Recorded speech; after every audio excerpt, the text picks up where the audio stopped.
হ্যাঁ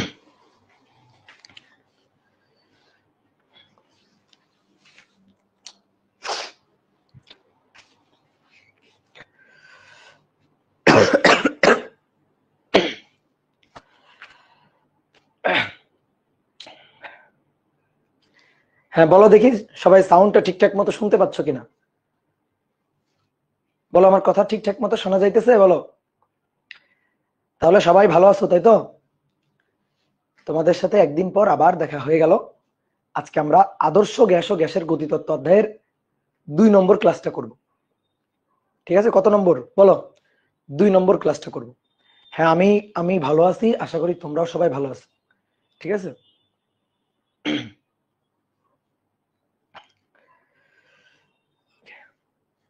অনেকেই যুক্ত হয়ে গেছো। ইসরাত জাহান ইভা, জান্নাতুল ফেরদৌস, তারপরে সাব্বির আহমেদ। এই যখন নাম পড়ি তখন সবাই হুটহাট করে কমেন্ট করে। হ্যাঁ, যখন নাম পড়ি সবাই তাড়াতাড়ি কমেন্ট করে, তখন আর নাম পড়তে পারি না, তাড়াতাড়ি নামগুলো উপরে উঠে যায়। এমডি হামিদ, দুর্জয় কুমার। হ্যাঁ, আশা করি সবাই ভালো আছো, আমিও খুব ভালো আছি। তো আসো, আজকে আমরা আদর্শ গ্যাস ও গ্যাসের গতিতত্ত্বের 2 নম্বর ক্লাসটা করব। তাহলে আমরা একটু প্রথম ক্লাসের কথাবার্তা বলি তো, দেখি প্রথম ক্লাসে কি পড়ছিলাম। প্রথম ক্লাসে আমরা আদর্শ গ্যাস এবং বাস্তব গ্যাসের সংজ্ঞা পড়ছিলাম। বলছিলাম যে আদর্শ গ্যাস হচ্ছে বয়েলের সূত্র, চার্লসের সূত্র এবং চাপীয় সূত্র। চাপীয় সূত্রটা হচ্ছে রেনোর সূত্র বা গেলুসকের সূত্র বলা হয়। তো এই 3টা সূত্র আদর্শ গ্যাস মেনে চলে, অর্থাৎ যে সকল গ্যাস এই 3টা সূত্র খুব ভালোভাবে, একেবারে নিখুঁতভাবে পুরোপুরি মেনে চলে তাদেরকে আদর্শ গ্যাস বলে। আর যারা মানে না তাদেরকে বাস্তব গ্যাস বলে। যারা পুরোপুরি মানে না, ঠিকঠাক ভাবে মানে না, পুরোপুরি মানতে পারবে না এই এই 3টা ল, তারাই হচ্ছে বাস্তব গ্যাস। তো শোনো, এবার আমরা আমরা এখন আদর্শ গ্যাসের মূল যে সূত্রটা, সেই সূত্রটার একটু প্রমাণ করব। তাহলে গত ক্লাসে আমরা চার্লসের সূত্র, চাপীয় সূত্র এই পর্যন্ত শেষ করছিলাম। তাহলে চলো দেখি। শোনো ভাইয়া, তাপগতীয় চলক হচ্ছে 3টা, পি, ভি, টি। 3টা তাপগতীয় চলক। এই 3টা তাপগতীয় চলকের মধ্যে, 3টা তাপগতীয় চলকের মধ্যে যদি আমি টিটাকে স্থির রাখি, তাহলে পি আর ভি এর মধ্যে সম্পর্কটা হচ্ছে ব্যস্তানুপাতিক, এবং তখন এই পি আর ভি এর মধ্যে সম্পর্ক নির্দেশ করে হচ্ছে বয়েলের সূত্র। ঠিক আছে, বয়েলের সূত্র।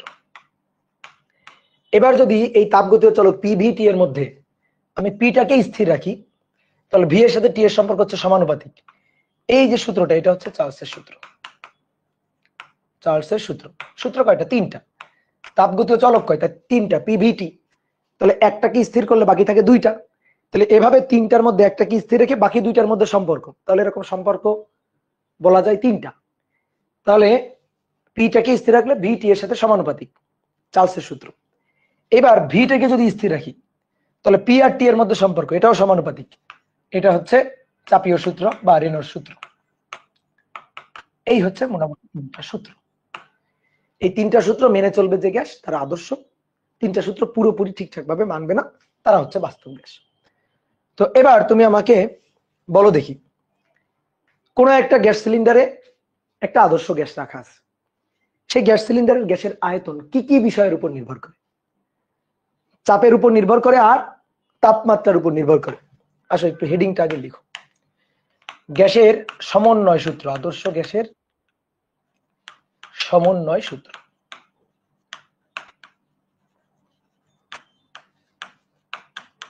আমরা কি করব? আদর্শ গ্যাসের যে সূত্রগুলো শিখলাম সেগুলোকে সমন্বয় করব, কম্বাইন করব, কম্বাইন করে একটা সূত্র বানাবো আর কি। তো চলো। অনেক বলতে পারো ভাই কম্বাইন করার কি দরকার? দেখো, তুমি বয়েলের সূত্র যখন পড়ছো তখন তো টেম্পারেচার কনস্ট্যান্ট, পি আর ভি এর সম্পর্ক। চার্লসের সূত্র যখন পড়ছো তখন চাপ কনস্ট্যান্ট, ভি আর টি এর সম্পর্ক। কিন্তু যদি এমন হয় কোনো কিছুই কনস্ট্যান্ট না, পিও চেঞ্জ হবে, টিও চেঞ্জ হবে, ভিও চেঞ্জ হবে, সবাই চেঞ্জ হবে, তাহলে তখন সূত্রটা কি হবে সেটাই আমরা চাই। তাহলে এই কারণেই যে আদর্শ গ্যাসের সমন্বয় সূত্র অনেকভাবে প্রমাণ করা যায়। দেখো, আমি একটা খুব সহজ মেথড তোমাকে শিখাচ্ছি। ধরো ভাইয়া, এটা হচ্ছে একটা গ্যাস সিলিন্ডার। এই গ্যাস সিলিন্ডারে একটা আদর্শ গ্যাস রাখা আছে এবং পিস্টন সংযুক্ত করে সেই গ্যাসটাকে এই সিলিন্ডারের মধ্যে আবদ্ধ রাখা আছে। এটা একটা ঘর্ষণহীন পিস্টন। তো তাহলে এই পাত্রে আদর্শ গ্যাস রাখা আছে, গ্যাসের আয়তন এই যে এতটুকু হচ্ছে ভি, গ্যাসের উপর প্রযুক্ত চাপ পি, গ্যাসের টেম্পারেচার টি। আমরা এখন টেম্পারেচারকে পরম তাপমাত্রার স্কেল অর্থাৎ কেলভিন স্কেলে টেম্পারেচার হিসাবে লিখবো টি।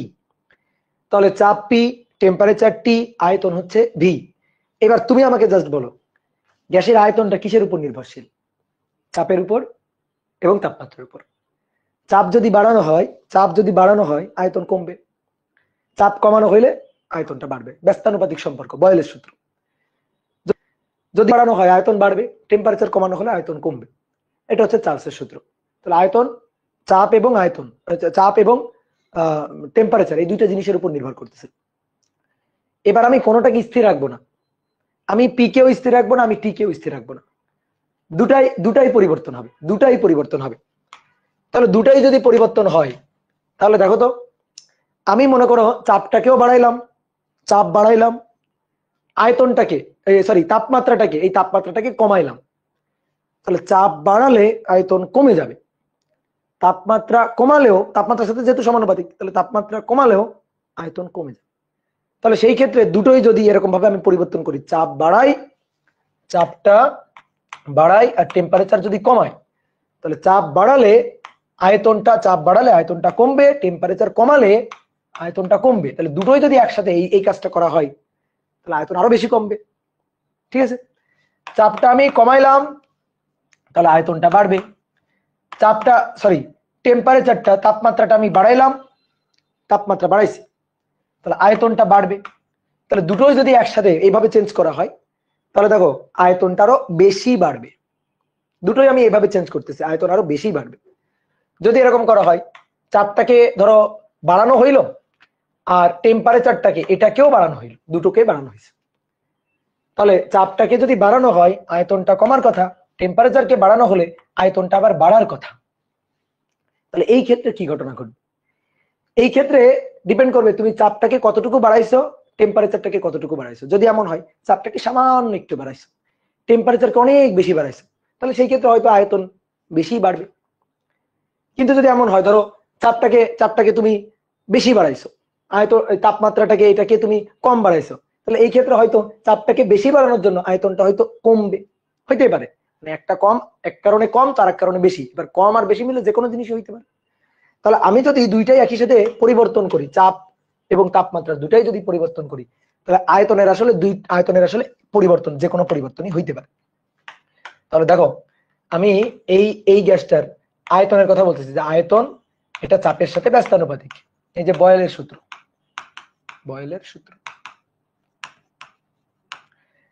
2 নম্বর, আয়তন টেম্পারেচারের সাথে সমানুপাতিক, চার্লসের সূত্র। তাহলে দুটাই যদি একসাথে পরিবর্তন করা হয়, চাপ তাপমাত্রা দুটাই যদি পরিবর্তন করা হয়, আয়তনের কম্বাইন্ড পরিবর্তন হবে আর কি। এবার বলো আয়তনের পরিবর্তনটা কি শুধু চাপ আর তাপমাত্রার উপরে নির্ভরশীল নাকি আর কোনো কিছুর উপর নির্ভর করে? একটু ভাবনা চিন্তা করে বলো তো। সিলিন্ডার দেখে বলো, এই সিলিন্ডারের মধ্যে গ্যাস আছে, তাহলে চাপ এবং তাপমাত্রার উপর আয়তন নির্ভরশীল, আর কোনো কিছুর কি উপর নির্ভরশীল? একটু ভাবনা চিন্তা করে বলো তো দেখি। তুমি আমার বলো, মনে করো দুইটা সিলিন্ডারের টেম্পারেচার ধরো হচ্ছে 30 ডিগ্রি সেলসিয়াস, দুইটা সিলিন্ডারের প্রেসার ধরো হচ্ছে 5 অ্যাটমসফিয়ারিক প্রেসার।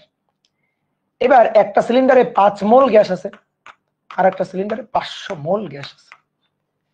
ঠিক আছে, বলো তাহলে দুইটা সিলিন্ডারের গ্যাসের আয়তন কি সমান হবে? তুমি বলতে পারো হ্যাঁ ভাই হবে, কারণ টেম্পারেচার আর প্রেসার তো দুইটা সিলিন্ডারে সেম, কিন্তু মোল সংখ্যা কি আলাদা আলাদা। তাহলে মোল সংখ্যা যেহেতু আলাদা আলাদা, তাহলে আয়তন, এটা কি গ্যাসের আয়তন, দুইটা সিলিন্ডার গ্যাসের আয়তন এটা কি সমান হবে? কি মনে হয় তোমার? দেখো সমান হবে না। 5 মোল গ্যাস যে সিলিন্ডারে রাখা আছে তার আয়তনটা কম হবে, আর 500 মোল গ্যাস যে সিলিন্ডারে রাখা আছে তার আয়তনটা বেশি হবে। তোমার মনে হইতে পারে ভাই গ্যাসের তো কোনো আয়তন নেই, যে পাত্রে রাখবো সেই পাত্রেরই আয়তন। তো ধরেন আমি 5 মোল গ্যাস রাখছি যে পাত্রে, যে সাইজের পাত্রে, ধরো 5 মোল গ্যাস রাখছো তুমি এই সাইজের পাত্রে, 5 মোল গ্যাস রাখছো, ঠিক একইভাবে 500 মোল গ্যাসও তুমি এই সাইজের পাত্রে রাখছো। হ্যাঁ, রাখা সম্ভব, হ্যাঁ আয়তন সেম সম্ভব, 5 মোলের জন্য আয়তন 500 মোলের জন্য আয়তন সেম সম্ভব, হ্যাঁ সম্ভব। তুমি দুইটা একই টাইপের পাত্রে, একই আয়তনের পাত্রে 5 মোল গ্যাসকে ঢুকাইছো, 500 মোল গ্যাসকে ঢুকাইছো, সম্ভব এটা। কিন্তু যদি এইটা হয় তাহলে অবশ্যই এই গ্যাসের প্রেসার এবং টেম্পারেচার এবং এই পাত্রের প্রেসার এবং টেম্পারেচার দুইটা কোনোদিন সেম না, দুইটা কোনোদিন সেম না, এটা সেম হইতেই পারে। তুমি যদি আয়তনটাকে সেম রাখো তাহলে অবশ্যই প্রেসার টেম্পারেচার হয়তো আলাদা, প্রেসার আলাদা নয়তো টেম্পারেচার আলাদা, কিছু না কিছু একটা আলাদা। কিন্তু প্রেসার এবং টেম্পারেচার সেম রেখে তুমি কিভাবে, তুমি এইখানে 5 মোল গ্যাস রাখলে আয়তন যা হবে, প্রেসার এবং টেম্পারেচার সেম রেখে এখানে 500 মোল গ্যাস রাখলে আয়তন সেটা হবে? বলতো এটা হবে সম্ভব না। অবশ্যই 5 মোলের জন্য আয়তন যতটুকু হবে 500 মোলের জন্য আয়তন হবে তার চেয়ে বেশি। কি ক্লিয়ার? তার চেয়ে বেশি, কারণ আমি সেম টেম্পারেচারে সেম প্রেসারে দুইটা সিলিন্ডারে রাখছি। তাহলে যে পাত্রে মোল সংখ্যা, গ্যাসের মোল সংখ্যা বেশি, সেই পাত্রের অবশ্যই আয়তন বেশি হইতে হবে, সেই সিলিন্ডারের আয়তন বেশি হইতে হবে। ঠিক আছে? তাহলে দেখো শুধু টেম্পারেচার এবং শুধু প্রেসারের উপর আয়তন নির্ভর করে না, আর একটা জিনিস আছে, সেটা হচ্ছে এই যে মোল সংখ্যা। ঠিক আছে, আসল বস চলে আসছে। এই পাত্রের মধ্যে গ্যাসের মোল সংখ্যা, গ্যাসের মোল সংখ্যা, এই মোল সংখ্যা এটার উপরও আয়তন নির্ভরশীল। কেমন সম্পর্ক বলো, কেমন সম্পর্ক? মোল সংখ্যা বেশি হলে দুইটা সিলিন্ডারে প্রেসার টেম্পারেচার সেম, প্রেসার এবং টেম্পারেচার সেম, যে পাত্রে গ্যাসের মোল বেশি তার আয়তন বেশি, সমানুপাতিক সম্পর্ক। তাহলে ভি সমানুপাতিক এন, এইটা হচ্ছে অ্যাভোগাড্রো স্যারের প্রকল্প, বুঝছো? অ্যাভোগাড্রো প্রকল্প। এবার এটা তো কেমিস্ট্রিতে পড়া জিনিস, অ্যাভোগাড্রো প্রকল্প। কিভাবে অ্যাভোগাড্রো প্রকল্প তোমরা শুনছো না, কেমিস্ট্রিতে পড়ছো না? যে স্থির তাপমাত্রায় চাপে আর কি, এসটিপিতে মানে যে কোনো গ্যাসের 1 মোল গ্যাসের মানে 1 মোল যে কোনো গ্যাসের সমান সংখ্যক অণু থাকে। অর্থাৎ অক্সিজেন গ্যাসের 1 মোলে যদি 6 তোমরা জানো অ্যাভোগাড্রোর সংখ্যা 6.02 × 10⁻23 অণু থাকে, তাহলে 1 মোল হাইড্রোজেন গ্যাসও সেম পরিমাণ অণু থাকবে, 1 মোল নাইট্রোজেন গ্যাসও সেম পরিমাণ অণু থাকে। এই যে যতটুকু অণু থাকে 1 মোল গ্যাসে, যতটুকু অণু থাকে, যতগুলো অণু থাকে, সেটাকে বলা হচ্ছে অ্যাভোগাড্রো নাম্বার, যার মান হচ্ছে 6.02 × 10⁻23। কি ক্লিয়ার? তাহলে দেখো চিন্তা করো, 1 মোল গ্যাসে, যে কোনো গ্যাস 1 মোল গ্যাসে সমান সংখ্যক অণু থাকে। এখানে আরো একটা কথা বলা ছিল, এই যে এসটিপিতে কোন গ্যাসের মোলার আয়তন, কোন একটা গ্যাসের মোলার আয়তন সেটা হচ্ছে 22.4 লিটার। তাহলে এসটিপিতে 1 মোল গ্যাসের আয়তন, মোলার আয়তন 22.4 লিটার। তাহলে যদি এসটিপিতে মানে সেম টেম্পারেচার সেম প্রেসারে 2 মোল গ্যাস আমি চিন্তা করি, তাহলে 22.4 লিটার হবে? অবশ্যই 22.4 লিটারের দ্বিগুণ, অর্থাৎ 44.8 লিটার হবে। যদি এসটিপিতে সেম টেম্পারেচার সেম প্রেসার, এসটিপিতে সেম টেম্পারেচার সেম প্রেসারে 1 মোল গ্যাসের আয়তন 22.4, 2 মোল গ্যাসের আয়তন দ্বিগুণ, 3 মোল গ্যাসের আয়তন 3 গুণ, 4 মোল গ্যাসের আয়তন 4 গুণ। তাহলে দেখো মোল সংখ্যা যত বাড়তেছে আয়তনও তত বাড়তেছে। সম্পর্কটা কেমন? সমানুপাতিক। এটাই তো অ্যাভোগাড্রো প্রকল্প, তাই না? তাহলে এই তিনটাকে এবার আমরা একসাথে সমন্বয় করি। তাহলে কোনো একটা সিলিন্ডারে যদি তুমি গ্যাস রাখো, সেই গ্যাসের আয়তন ভাই ওই সিলিন্ডারের গ্যাসের তাপমাত্রার উপর, প্রেসারের উপর এবং মোল সংখ্যা কতটুকু, এই তিনটা জিনিসের উপর নির্ভর করে, শুধু টেম্পারেচার শুধু প্রেসারের উপর না। তাহলে আমি এখন যদি বলি এই যে সিলিন্ডারে যে গ্যাসটা আছে সেই গ্যাসের আয়তন, তাহলে এই গ্যাসের আয়তন মোল সংখ্যার সমানুপাতিক, টেম্পারেচারের সমানুপাতিক এবং চাপের ব্যস্তানুপাতিক, তিনটাকে একসাথে কম্বাইন করে ফেললাম, সমন্বয় করে ফেললাম। এবার সমানুপাতিক চিহ্ন ভদ্রতার খাতিরে উঠাই দিতে হবে, দিলাম উঠায়। ধ্রুবক আনতে হবে, তাহলে ধ্রুবক আনতে পারি কে, কিন্তু এখানে না আমরা কে ধ্রুবক আনবো না, এখানে আমরা যে ধ্রুবকটা আনবো তাকে আমরা বলবো আর, এবং এর নাম হচ্ছে গ্যাস, মানে গ্যাস কনস্ট্যান্ট। এটা হচ্ছে সর্বজনীন গ্যাস ধ্রুবক, মোলার গ্যাস কনস্ট্যান্ট। তাহলে এই যে মোলার গ্যাস কনস্ট্যান্ট, এটাকে আর দিয়ে প্রকাশ করব। আর এর মান, এসআই এককে এর মান হচ্ছে 8.316 জুল পার মোল পার কেলভিন। ঠিক আছে, অনেকে এই যে এককটা বোঝো না, দেখো আমি একটু পরে তোমার এককটা বুঝাই দিচ্ছি, ধরো আমি এককটা এখন লিখবো না, ফাঁকা থাকুক। ঠিক আছে, মানটা হচ্ছে এসআই এককে মানটা হচ্ছে 8.316। তাহলে যে কনস্ট্যান্টটা আনলাম আর এন টি 1/p, কোনাকুনি গুণ করে দাও। দেখো কোনাকুনি গুণ করে দিলে একটা ম্যাজিক হয়ে যাবে, কোনাকুনি গুণ করে পিটাকে এখানে আসো। অতএব পিভি ইকুয়াল টু, দেখো একটু সাজায় লিখো, এন আগে লিখে তারপরে আর এবং তারপরে টি। কি হলো? পিভি ইকুয়াল টু এন আর টি। এটাই তো সেই বিখ্যাত আদর্শ গ্যাসের সূত্র, এই অধ্যায়ের বস সূত্র এটা। ঠিক আছে, এই অধ্যায়ের বস সূত্র, আদর্শ গ্যাসের সূত্র। চোখ বন্ধ করে আদর্শ গ্যাস হলে যে কোনো ক্ষেত্রে তুমি খাটাইতে পারবা। স্থির চাপ প্রক্রিয়া, স্থির তাপমাত্রা প্রক্রিয়া, সমষ্ণ প্রক্রিয়া, সমচাপ প্রক্রিয়া, সম আয়তন প্রক্রিয়া, যে প্রক্রিয়ায় ঘটনা ঘটুক, আদর্শ গ্যাস কিনা? ওকে, আদর্শ গ্যাস। ওকে, তুমি মানে কনফিডেন্টলি তুমি পিভি ইকুয়াল টু এনআরটি সূত্রটা লিখতে পারবা। তাহলে প্রক্রিয়া কি দেখার দরকার নেই, গ্যাস কি, আদর্শ গ্যাস কিনা। এবং আমরা যত ম্যাথ করবো তত সব ম্যাথই তো আদর্শ গ্যাসেরই করব, আমরা তো বাস্তব গ্যাসের হিসাব নিকাশ করবো না। ঠিক আছে, তাহলে আমরা PV equal two nRT direct লিখে দিব, পিভি ইকুয়াল টু এনআরটি, আদর্শ গ্যাস হলেই লিখতে পারবো। ঠিক আছে, অনেকে ভাবতে পারো কোন প্রক্রিয়ায় লিখবো, যে কোনো প্রক্রিয়ায় ভাইয়া, যে কোনো প্রক্রিয়ায়। ঠিক আছে, তোমরা কেমিস্ট্রি বলতেছি, ফিজিক্স সেকেন্ড পার্টে গিয়ে দেখবা, তোমরা প্রথম অধ্যায় যখন থার্মোডাইনামিক্সটা পড়বা বা পড়ছো মনে হয় তোমরা হয়তো, ওখানে দেখবা রুদ্ধতাপীয় একটা প্রক্রিয়া আছে, হোক যে প্রক্রিয়া হোক, রুদ্ধতাপীয়, সমউষ্ণ, সম আয়তন, সমচাপ, যাই হোক, পিভি ইকুয়াল টু এনআরটি আদর্শ গ্যাসের সূত্র আমি চোখ বন্ধ করে লিখতে পারবো। ধরো কিছু পারতেছো না, এইটা লিখবা, দেখবা ম্যাথ হয়ে গেছে। ঠিক আছে, এই অধ্যায়ের ম্যাথ কিছু পারতেছো না, পিভি ইকুয়াল টু এনআরটি লেখো, দেখো ম্যাথ হয়ে গেছে। ঠিক আছে, তাহলে এবার আসো, এই যে আর, এটা হচ্ছে মোলার গ্যাস কনস্ট্যান্ট, এসআই এককে এর মান হচ্ছে 8.316 জুল পার মোল পার কেলভিন। কেমনে? R equal to PV divided by T. ঠিক আছে, R equal to PV divided by NT. P আর বি এর গুণফল হচ্ছে চাপ আর আয়তনের গুণফল হচ্ছে কাজ, জানো তো, পিডিভি কাজ, এটা তো 7 অধ্যায়ে পড়েছি আমি। পি আর মানে প্রেসার এবং আয়তনের গুণফল হয় কাজ, তাহলে কাজের একক কি? জুল, উপরে জুল, জুল নিচে মোল এবং টেম্পারেচার কেলভিন, তাহলে জুল পার মোল পার কেলভিন। এই এটা হচ্ছে এসআই এককে। আর একটা হচ্ছে সিজিএস এককে, বিশেষ করে কেমিস্ট্রিতে তোমাদের সিজিএস এককটাই মনে হয় বেশি লাগে, সেটা এই সিজিএস এককের মানটা হচ্ছে 0.0821। ঠিক আছে, এককটা কি হবে? সিজিএস এককে ভি থাকবে লিটারে, পি থাকবে অ্যাটমসফিয়ারিক প্রেসার এটিএম এই এককে, এন তো মোল, আর টেম্পারেচার কেলভিনে থাকবে। তাহলে 0.0821 লিটার এটিএম মানে লিটার আয়তন, এটিএম প্রেসার, আর পার মোল পার কেলভিন, পার মোল পার কেলভিন। তো এইটা হচ্ছে সিজিএস এককে, বুঝতে পারছো? ঠিক আছে, তাহলে পিভি ইকুয়াল টু এনআরটি সূত্র, বিখ্যাত সেই সূত্র আমরা প্রমাণ করে ফেলছি। এই যে পিভি ইকুয়াল টু এনআরটি, এর মধ্যে না সব কয়টা সূত্র আছে, সব কয়টা। আমি যদি বলি গ্যাসের সূত্র আসলে ওই যে বয়েলের সূত্র, চার্লসের সূত্র, চাপের সূত্র, কিচ্ছু লাগবে না, এর মধ্যে সবাই বসে আছে। ঠিক আছে, এর মধ্যে সবাই বসে আছে, বয়েলের সূত্র, চার্লসের সূত্র, চাপের সূত্র, অ্যাভোগাড্রো প্রকল্প, সবাই এখানে বসে আছে। দেখো আমি তোমার একটু জাস্ট দুই একটা নমুনা দেখাই। পিভি ইকুয়াল টু যদি এনআরটি লিখি, তুমি একটু বয়েলের সূত্রটা ভাই মনে করো তো, বয়েলের সূত্রটা স্থির স্থির তাপমাত্রায়, মানে তাপমাত্রায় ফিক্স থাকবে নির্দিষ্ট ভরের গ্যাসের চাপ এবং আয়তন ব্যস্তানুপাতিক। তাহলে দেখো নির্দিষ্ট ভর, তাহলে নির্দিষ্ট ভর হলে এন এবং আর কনস্ট্যান্ট গোল্লার মধ্যে রাখবা। স্থির তাপমাত্রায় তাহলে টি গোল্লার মধ্যে থাকলো। পি আর ভি এর গুণফল constant, PV equal to K, এই যে PV equal to K constant, P আর ভি পরস্পরের সাথে ব্যস্তানুপাতিক সম্পর্কযুক্ত, বয়েলের সূত্র হয়ে গেল। যদি এরকম লিখি পিভি ইকুয়াল টু এনআরটি, চার্লসের সূত্র মনে করি, চার্লসের সূত্র কি ছিল? স্থির চাপে পি কনস্ট্যান্ট, আর নির্দিষ্ট ভর তাহলে এন আর কনস্ট্যান্ট, নির্দিষ্ট ভর মানে মূল সংখ্যা কনস্ট্যান্ট, তাহলে এই পাশে ভি আর ওই পাশে টি, তাহলে ভি আর টি পরস্পরের সাথে কেমন সম্পর্ক? সমানুপাতিক, চার্লসের সূত্র হয়ে গেল। অ্যাভোগাড্রো প্রকল্প দেখবা, পিভি ইকুয়াল টু এনআরটি, তাহলে অ্যাভোগাড্রো প্রকল্প আমি কি বলছিলাম?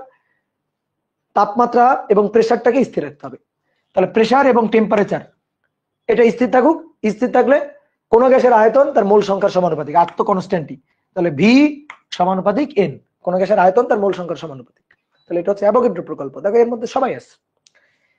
এবার শোনো, দুটো সিলিন্ডারে, দুটো ভিন্ন ভিন্ন সিলিন্ডারে ভিন্ন ভিন্ন তাপমাত্রায়, ভিন্ন ভিন্ন চাপে, ভিন্ন ভিন্ন দুইটা গ্যাস আছে, তাদের আয়তনও ভিন্ন ভিন্ন, সবই ভিন্ন ভিন্ন।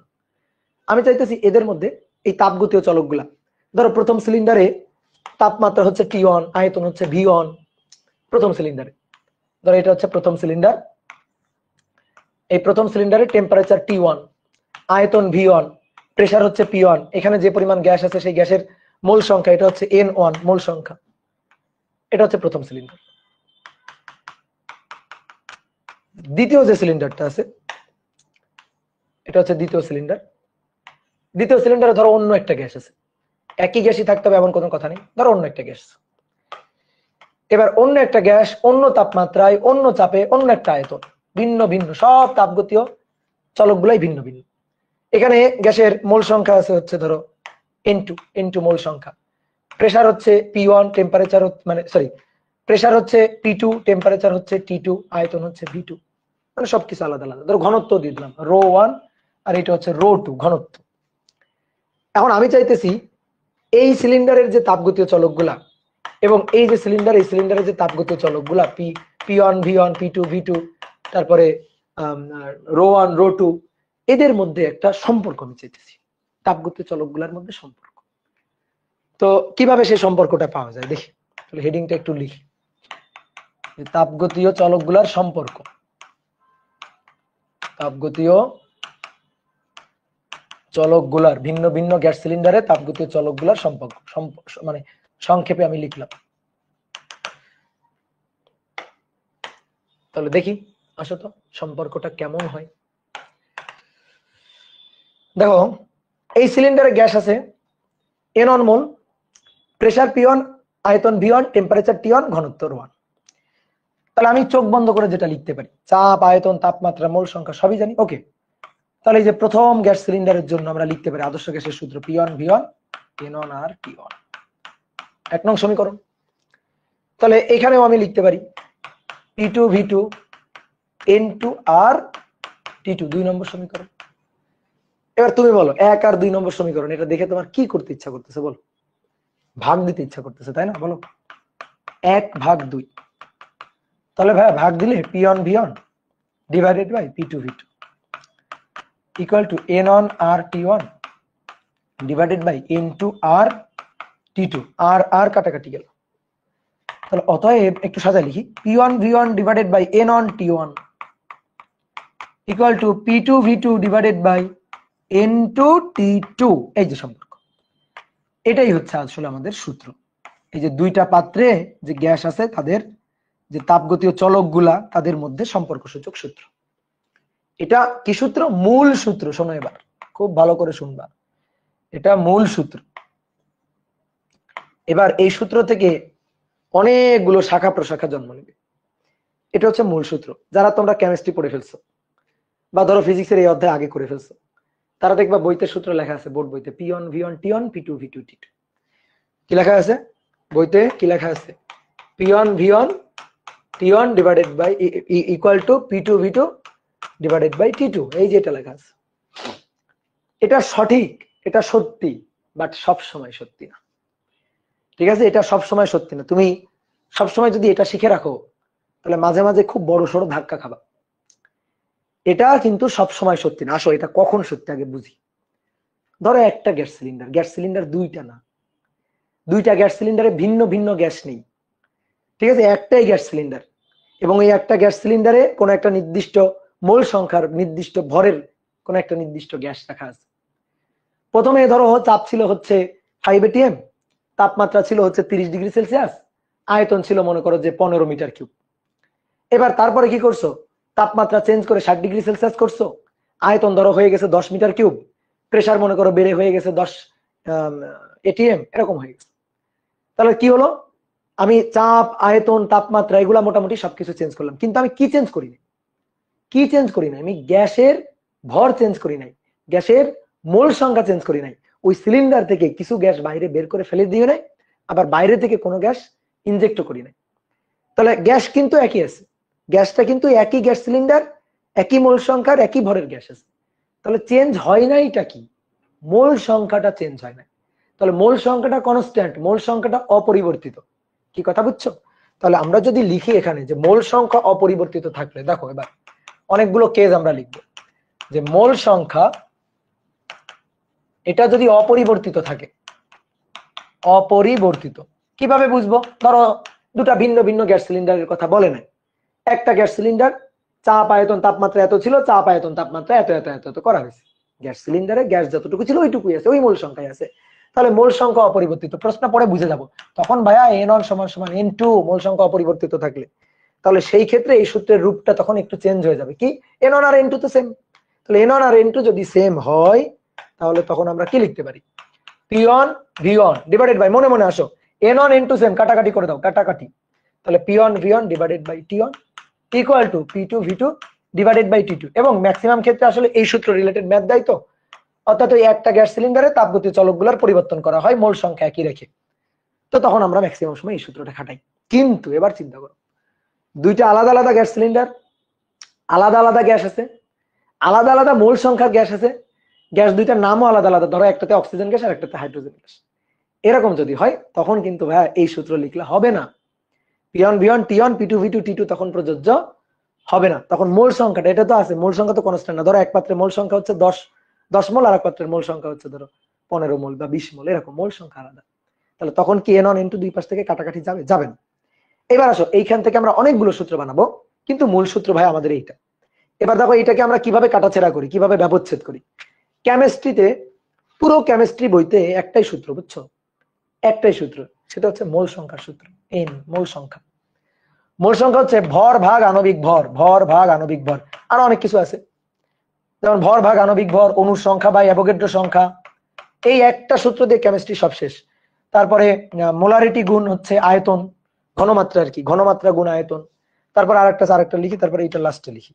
এটা হচ্ছে এই যে VL মানে আয়তন 22.4 লিটার। এই যে VL উপরে যে আয়তনটা লিখছি এটা কিন্তু STP তে আয়তন হইতে হবে, হ্যাঁ ঠিক আছে, STP তে আয়তন এবং লিটারে আয়তন হইতে হবে। নিচে যেহেতু 22.4 লিটার, এটা কিন্তু STP এর আয়তন, তাহলে উপরেও কিন্তু ওই STP এর আয়তনটাই বসাইতে হবে। একই টেম্পারেচার একই চাপে আয়তনটা নিয়ে বসাইতে হবে। এই সূত্রে কিন্তু খুব কাহিনী আছে, এটা কিন্তু খুবই মজার জিনিস। ঠিক আছে, আয়তন একটা পাইলাম, তাকে 22.4 দিয়ে ভাগ দিয়ে দিব, মোল সংখ্যা বেড়ে যাবে, তা কিন্তু না। ঠিক আছে, ভালো করে শোনো, আয়তন একটা পাইলাম, আমি বললাম আমার কাছে এত আয়তনের একটা গ্যাস আছে, বললাম, আমি তোমার জিজ্ঞেস করলাম এই বলো তো কত মোলের গ্যাস আছে, তুমি কি বললো ওই আয়তনটার সাথে সাথে 22.4 দিয়ে ভাগ দিলা, দিয়ে বললা ভাই এত মোলের গ্যাস আছে। হবে না, তোমার আগে আমার জিজ্ঞেস করতে হবে যে ভাই আপনি যে আয়তনটা বলছেন সেটা কি STPর আয়তন, সেটা কি STPতে আয়তন, যদি হয় তাহলে সেটা বসাবা, 22.4 দিয়ে ভাগ দিবা, মোল সংখ্যা পাবা, অন্যথায় কিন্তু না, অন্যথায় না। ঠিক আছে, এবার আরেকটা কি, মোলারিটি মানে ঘনমাত্রা, ঘনমাত্রাকে আমরা S দিয়ে লিখি আর কি, আর আয়তন হচ্ছে V। এটাই হচ্ছে, এই যে একটাই সূত্র হচ্ছে কেমিস্ট্রির সূত্র, বুঝছো, এই একটা সূত্র দিয়ে কেমিস্ট্রি শেষ। এই একটা সূত্র দিয়ে কি শেষ বলো, কেমিস্ট্রি শেষ। যত ম্যাথ, জারণ বিজারণের ম্যাথ বা ওই যে রাসায়নিক গণনার ম্যাথ, যত ম্যাথ সবই এক সূত্র দিয়ে শেষ। তো যাই হোক, আমরা অন্যদিকে চলে যাচ্ছি। আমাদের লাগবে এইটুকু ভাইয়া, আমাদের লাগবে এইটুকু, মোল সংখ্যা। এটা হচ্ছে ভর ভাগ আণবিক ভর। ভরটাকে ছোট হাতের M দিয়ে লিখছি, কোন বইতে ছোট হাতের G দিয়ে লেখে, কোন বইতে ছোট হাতের W দিয়ে লেখে, একই জিনিস, ঘাবড়ানোর কিছু না, আমি ছোট হাতের M দিয়ে লিখবো, ভর ভাগ আণবিক ভর। দেখো এই যে এটা তো আমার মূল সূত্র, তাহলে P1 V1 divided by N1 T1 equal to P2 V2 divided by N2 T2। Mole সংখ্যাটাকে ভাঙচুর করি, P1 V1 মোল সংখ্যা M1 ডিভাইডেড বাই M1, বুঝছো। তো আমরা এখন বড় হয়ে গেছি না, তাহলে আমরা বড় হয়ে গেছি সেটা বুঝাবো কেমনে, খাতা কলমে বুঝাবো। ঠিক আছে, এই M1 কে একবারে উপরে নিয়ে যাব, তাহলে আমাদের বোঝা যাবে যে আমরা বড় হয়ে গেছি। তাহলে এখানে আমরা না লিখে একবার এখানে লিখে দেব। এবার আসো এই পাশে, P2 V2 ডিভাইডেড বাই নিচে T2, মোল সংখ্যা N2, N2 মানে M2 ডিভাইডেড বাই বড় M2, এই যে বড় M2 উপরে চলে গেল। ঠিক আছে, তাহলে এই দেখো এই আরেকটা সূত্র আমরা পাইলাম, এই যে আরেকটা সূত্র আমরা পাইলাম। এবার মনে করো দুইটা গ্যাস সিলিন্ডারে একই নামের গ্যাস আছে, দুইটি সিলিন্ডারে বা পাত্রে, সিলিন্ডারে একই গ্যাস আছে, একই গ্যাস মানে একই নামের গ্যাস আর কি। ঠিক আছে, এটা লিখি, একই নামের গ্যাস আছে। তো একই নামের গ্যাস মানে দুটাতেই ধরো অক্সিজেন গ্যাস আছে, অথবা দুটাতেই ধরো হাইড্রোজেন গ্যাস আছে। তাহলে কি সেম, এই সূত্রে সেমটা থাকবে কি, এটা যদি হয় তাহলে সেমটা থাকবে হচ্ছে আণবিক ভর M1 আর M2 সেম থাকবে, M1 আর M2 সেম। তাহলে এবার মনে মনে M1 আর M2 সেম হলে মনে মনে কেটে দাও, এটারে কেটে দাও, কেটে দিলে তখন সূত্রটা কি দাঁড়াবে, P1 V1 ডিভাইডেড বাই ছোট M1 T1 equal to P2 V2 divided by ছোট M2 T2। এই তখন সূত্র দাঁড়াবে এইটা, বুঝতে পারলা। এবার যদি এমন হয় ধরো দুইটি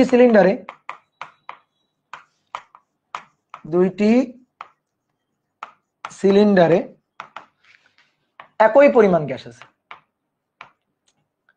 একই পরিমাণ গ্যাস আছে। একই পরিমাণ গ্যাস মানে কি, একই পরিমাণ গ্যাস মানে হচ্ছে প্রথম সিলিন্ডারে ধরো গ্যাস কিন্তু ভিন্ন ভিন্ন, ধরলাম গ্যাস ভিন্ন ভিন্ন, এবার অক্সিজেন হাইড্রোজেন ভিন্ন ভিন্ন নামের গ্যাস, কিন্তু অক্সিজেনও আছে 10 গ্রাম, নাইট্রোজেনও আছে 10 গ্রাম। তাহলে যদি এরকম 10 গ্রাম হয়, 10 গ্রাম পরিমাণ যদি সেম হয়, তাহলে m1 আর m2 এই দুইটা সেম থাকবে। তাহলে এই লাইনে এই যে মূল সূত্র এটা, m1 m2 সেম সেম থাকবে। তাহলে m1 m2 যদি সেম সেম থাকে তাহলে সূত্র হবে আণবিক ভর m1 প্রেসার p1 আয়তন v1 ডিভাইডেড বাই নিচে t1, তারপরে m2 p2 তারপরে v2 ডিভাইডেড বাই কি থাকলো t2। এই হচ্ছে আমাদের সূত্র। কি বুঝতে পারছো? ক্লিয়ার? বুঝতে পারছো কিনা বলো। ঠিক আছে, এবার আসো ঘনত্বেরও অনেক সময় ব্যাপার স্যাপার থাকে। ঘনত্ব দিয়ে অনেক সময় কথাবার্তা বলা থাকে। তাহলে ঘনত্ব দিয়ে কথাবার্তা, মনে করো n1 আর n2 সমান, কিন্তু আয়তন দেওয়া নেই, বলা আছে ঘনত্ব। তাহলে n1 আর n2 সমান হলে তুমি তো প্রথমে এটা লিখবা p1 v1 divided by t1, p2 v2 divided by t2, প্রথমে তো তুমি এটা লিখবা। এবার আয়তন দেওয়া নেই, ঘনত্ব দেওয়া আছে, তো ঘনত্বের সূত্র কি? Rho equal to m divided by v। তাহলে v equal to m divided by rho. তাহলে দেখো এখানে তাকো p1 এই যে v1, তাহলে v equal to m by rho, তাই না? তাহলে m1 ডিভাইডেড বাই রো 1, এই যে সামনে থাকলো t1। তারপরে p2 v2 ইকুয়াল টু কি? v2 equal to m2 divided by rho 2, m2 divided by rho 2, আর নিচে কি থাকলো? নিচে থাকলো t2। এবার দেখো গ্যাস তো একই গ্যাস, ওই যে মোল সংখ্যা সেম বলছি, তার মানে আগেও যতটুকু গ্যাস ছিল, যত পরিমাণ গ্যাস ছিল, মানে মোল সংখ্যা যদি সেম সেম হয় তাহলে m1 আর m2 এটাও ধরো সেম। ঠিক আছে, তাহলে যতটুকু গ্যাস ছিল, যত মোলের গ্যাস ছিল, সেই ততটুকু মোলের ততটুকু গ্যাসই আছে। তাহলে ততটুকু ভরের ততটুকু মোলের যদি গ্যাস থাকে তাহলে m1 আর m2 এটা কিন্তু একই জিনিস, কাটাকাটি। তাহলে অতএব p1 রো 1 t1 সমান সমান p2 রো 2 t2। দেখবা এই সূত্রেরও ম্যাথ আছে, কিন্তু ভাই আমরা এগুলো মুখস্থ করবোই না। ঠিক আছে, এগুলো আমি এমনি জাস্ট ভাঙচুর করে দেখাচ্ছি, বাট এগুলো আমরা মুখস্থ করব না। ঠিক আছে, এগুলো আমরা মুখস্থ করব না। ধরো মোল সংখ্যা যখন সমান সমান হইল না, n1 সমান সমান যখন n2 হইল না, তখন আমরা সূত্র কি লিখছিলাম? p1 v1 n1 t1 সমান সমান p2 v2 n2 t2, এটাই তো। তাহলে এই n কে যখন আমরা ভাঙি তখন কিভাবে ভাঙছিলাম? p1 এই যে নিচে m1, উপরে চলে গেল আণবিক ভর m। তারপরে দেখো এইখানে এই যে n2, তাহলে নিচে m2, উপরে চলে গেল আণবিক ভর m2, p2 নিচে t2, এখানে নিচে t1। দেখো এবার বোর্ডে দেখো v মানে m ডিভাইডেড বাই রো, তাহলে m1 divided by rho 1, m2 divided by rho 2, m2 কাটা, m1 কাটা, দেখছো? তাহলে অতএব আণবিক ভর m1 প্রেসার p1, তারপরে নিচে রো 1 t1, তারপরে আণবিক ভর m2 প্রেসার p2, তারপরে নিচে রো 2 t2। বুঝতে পারছো? দেখো কত সূত্র আসে। যদি আণবিক ভর সেম থাকে, যদি দুইটা একই ধরনের একই নামের গ্যাস হয়, তাহলে আণবিক ভর দুই পাশ থেকে বাদ দিয়ে p1 divided by rho 1 t1 সমান সমান p2 divided by rho 2 t2, অর্থাৎ এই সূত্রটাই ফেরত চলে আসবে। তো এই হচ্ছে ব্যাপার স্যাপার। তাহলে এখন কথা হচ্ছে এই সূত্র লাগবে না তোমার, ভুলে যাও, এখনই ভুলে যাও, এই সূত্র মনেই রাখা লাগবে না। তাহলে আমরা সূত্র মনে রাখবো মূল সূত্রটা। তাহলে এসব সূত্র মনে রাখার দরকারই নেই, এসব সূত্র এক্ষুনি ভুলে যাও। ঠিক আছে, এক্ষুনি ভুলে যাও, এগুলা মনে রাখার দরকারই নেই। তুমি মনে রাখবা বস এই যে এই সূত্রটা, এই যে p1 v1 n1 t1 সমান সমান p2 v2 n2 t2। তুমি কিন্তু খবরদার এটা বলবা না p1 v1 t1 p2 v2 t2। অনেকে দেখবা বলবে p1 v1 t1 p2 v2 t2, মুখস্থ। তুমি এটা বলবা না, তুমি বলবা p1 v1 n1 t1 সমান সমান p2 v2 n2 t2, এটা বলবা। বুঝছো? আসো এবার মোটামুটি ম্যাথ করার জন্য আমরা রেডি, প্রস্তুত। তাহলে আমরা দেখি আজকে কয়েকটা প্রবলেম সলভ করি, আর 4 নম্বর যে ক্লাসটা আমি সরি 3 নম্বর যে ক্লাসটা নিব, সেই 3 নম্বর ক্লাসটা থাকবে পুরোই প্রবলেম সলভ। এখানে অনেক কোশ্চেন লেখা থাকবে, ধরো 20টা 30টার মতো কোশ্চেন লেখা থাকবে, পর সেগুলো সলভ করবো। কিন্তু আজকে যে প্রবলেমগুলো সলভ করবো এগুলো খুবই বেসিক প্রবলেম। ঠিক আছে, আজকে এই যে এখন যে প্রবলেমগুলো সলভ করবো, তুমি শিওর থাকো তোমার বোর্ড কোশ্চেনে বা কলেজের পরীক্ষায় সৃজনশীল প্রশ্নে এই কোশ্চেনগুলো আসবে।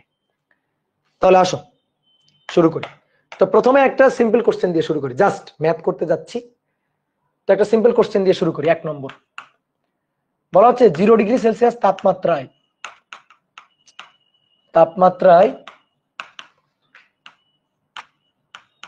কোন বায়ুর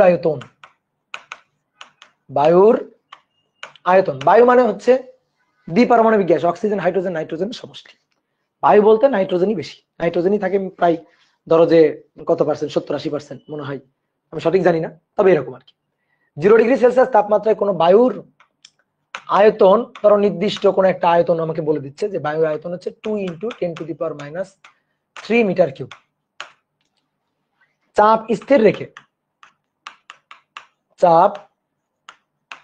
স্থির রেখে তাপমাত্রা 50 ডিগ্রি সেলসিয়াসে উন্নীত করলে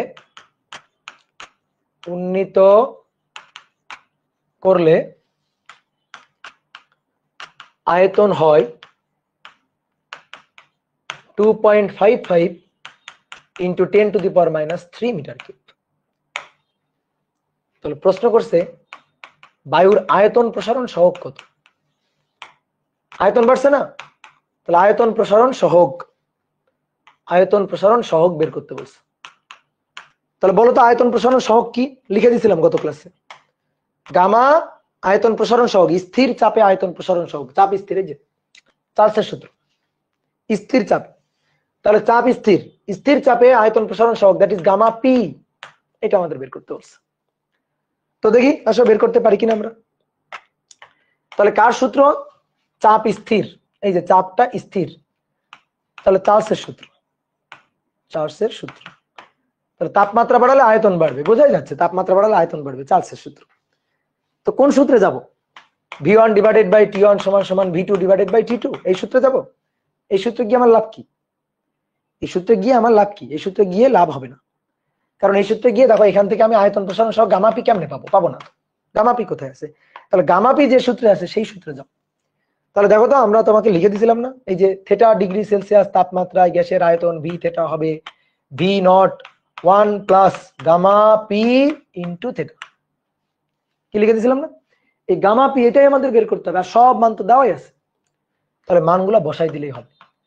তাহলে এই থেটাটা আসলে 50 ডিগ্রি সেলসিয়াস, কারণ 0 ডিগ্রি সেলসিয়াস থেকে 50 ডিগ্রি সেলসিয়াসে উন্নীত করা হয়েছে। 0 ডিগ্রি সেলসিয়াস তাপমাত্রায় গ্যাসের আয়তন, সেটা হচ্ছে V0। 0 ডিগ্রি সেলসিয়াস তাপমাত্রায় কোনো বায়ুর আয়তন, গ্যাসের আয়তন 2 × 10⁻³ মিটার কিউব। 50 ডিগ্রি সেলসিয়াস তাপমাত্রায় উন্নীত করলে আয়তন হয় এত, আয়তন বৃদ্ধি পায় এত না, বৃদ্ধি পায় তাহলে ডেল ভি হইতো, আয়তন হইছেই এটা, তাহলে আয়তন এটা V θ, তাহলে এটা হচ্ছে 2.55 × 10⁻³ মিটার কিউব। ঠিক আছে, তাহলে এবার আমাদের কি বলতেছে? আমাদের বলছে আয়তন প্রসারণ সহগ গামা পি কত, যে গামা পি এর মানটা বের করতাম। তাহলে আসা মান বসাই দিব। তাহলে V θ হচ্ছে 2.55 × 10⁻³ V0 0 ডিগ্রি সেলসিয়াস তাপমাত্রা 2 × 10⁻³ এবার 1 + গামা পি θ, গামা পি এর মানটা বের করতে চাই। থেটা কত? থেটা হচ্ছে 50। 50 কোন এককে নিছো বলো? 50 কোন এককে নিছো? ডিগ্রি সেলসিয়াস এককে, ডিগ্রি সেলসিয়াস এককে। তাহলে গামা পি কোন এককে হবে? Per degree Celsius. Gamma P কোন এককে হবে? পার ডিগ্রি সেলসিয়াস এককে হবে। কথা কি বুঝছো? দেখো তো, তোমাদের যে প্রথম অধ্যায়ের একটা নীতি আছে, যে ধরো a + b, a R b দুটো রাশি যোগ আকারে আছে, তাহলে a রাশিটার মাত্রা একক যা হবে b রাশিটার মাত্রা একক তাই হবে। বুঝছো? ঠিক আছে, ধরো তো দেখি তোমরা কেমন বলতে পারো। ধরো যে সরণ প্লাস হচ্ছে a, ঠিক আছে, এটা হচ্ছে সরণ, বলে দিচ্ছি সরণ। বলো a এর মাত্রা কত হবে? এটা আমি s বলে দিচ্ছি সরণ, তাহলে a এর মাত্রা কত? সরণ লেন্থ, এটা লেন্থ। সরণের সাথে সরণ যোগ করা যায়, সরণের সাথে সরণ, দূরত্বের সাথে দূরত্ব যোগ করা যায়, দূরত্বের সাথে সময় যোগ করা যায়। তুমি কোনোদিন এটা লিখতে পারবে না 5 সেকেন্ড যোগ 2 মিটার। এই যে এটা লিখলে তোমাকে তাড়াতাড়ি পাবনায় পাঠিয়ে দেওয়া লাগবে, এটা লেখা যাবে না। কি কথা বুঝছো? এটা লেখা যাবে না, কারণ 5 সেকেন্ডের সাথে 2 মিটার যোগ হয় না, 5 সেকেন্ডের সাথে 2 মিটার যোগ হয় না, একই জাতীয় রাশি ছাড়া যোগ হয় না। তাহলে দেখো একটা জিনিস খেয়াল করো, এখানে আছে 1 এর কোনো মাত্রা নেই, 1 1 মানে হচ্ছে m to the power 0, l to the power 0, t to the power 0, that is 1। তাহলে এইখানে যা আছে তাদের মাত্রা একক বিহীন হইতে হবে। মাত্রা একক, 1 মানে মাত্রা নেই, 1 মানে মাত্রাহীন, এক একটা ধ্রুব সংখ্যা। তাহলে এইখানেও একটা ধ্রুব সংখ্যা হইতে হবে। তাহলে ধ্রুব সংখ্যা হইতে গেলে থেটা যে এককে হইতে হবে, গামা পি তার ইনভার্স এককে হইতে হবে। এবং থেটা তুমি ডিগ্রি সেলসিয়াসে, তাহলে গামা পিটা ডিগ্রি সেলসিয়াস হইতে হবে, পার ডিগ্রি সেলসিয়াস, সরি পার ডিগ্রি সেলসিয়াস হইতে হবে। তাহলে ডিগ্রি সেলসিয়াস পার ডিগ্রি সেলসিয়াস কাটাকাটি হয়ে যাবে, বুঝছো? ক্লিয়ার? তাহলে আমরা এখানে কিন্তু আবার এই যে মাতব্বরি করে তুমি এটা একক কনভার্ট করে দিও না আবার।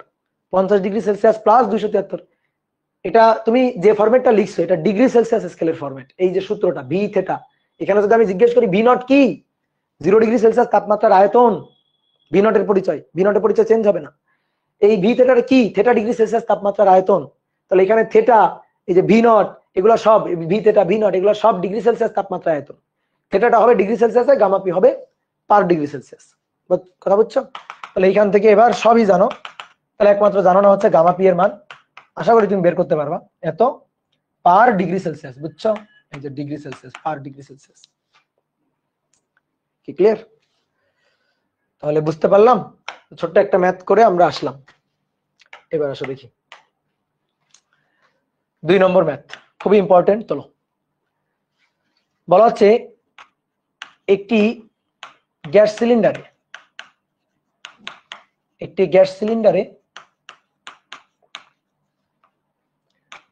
1 × 10⁻² মিটার কিউব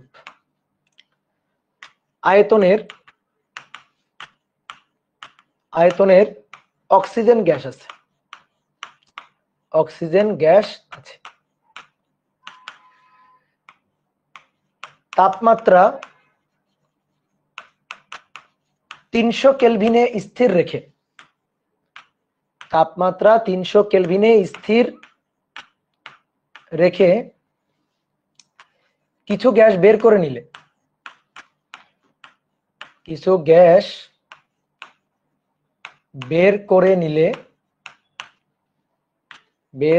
নিলে গ্যাসের চাপ 2.5 × 10⁵ প্যাসকেল থেকে কমে 1.3 × 10⁵ প্যাসকেল হয়। এই যে ছোট্ট উদ্দীপক, এখান থেকে ধরো দুটো কোশ্চেন দিলাম তোমাকে। এক, ব্যবহৃত O2 গ্যাসের ভর কত? আর 2 নম্বর, ব্যবহৃত O2